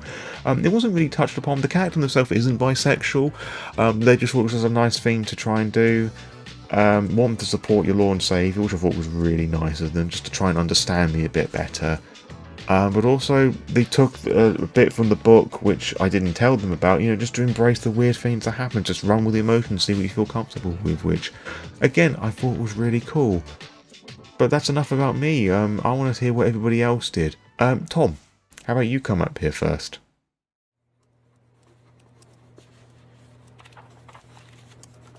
At last, we arrive at the final lesson of the semester, and quite frankly, there really isn't much for me to say because we've done everything now, and I can see that barely any of you have turned up, which is not surprising, honestly, you know, being like the last day of school or whatever.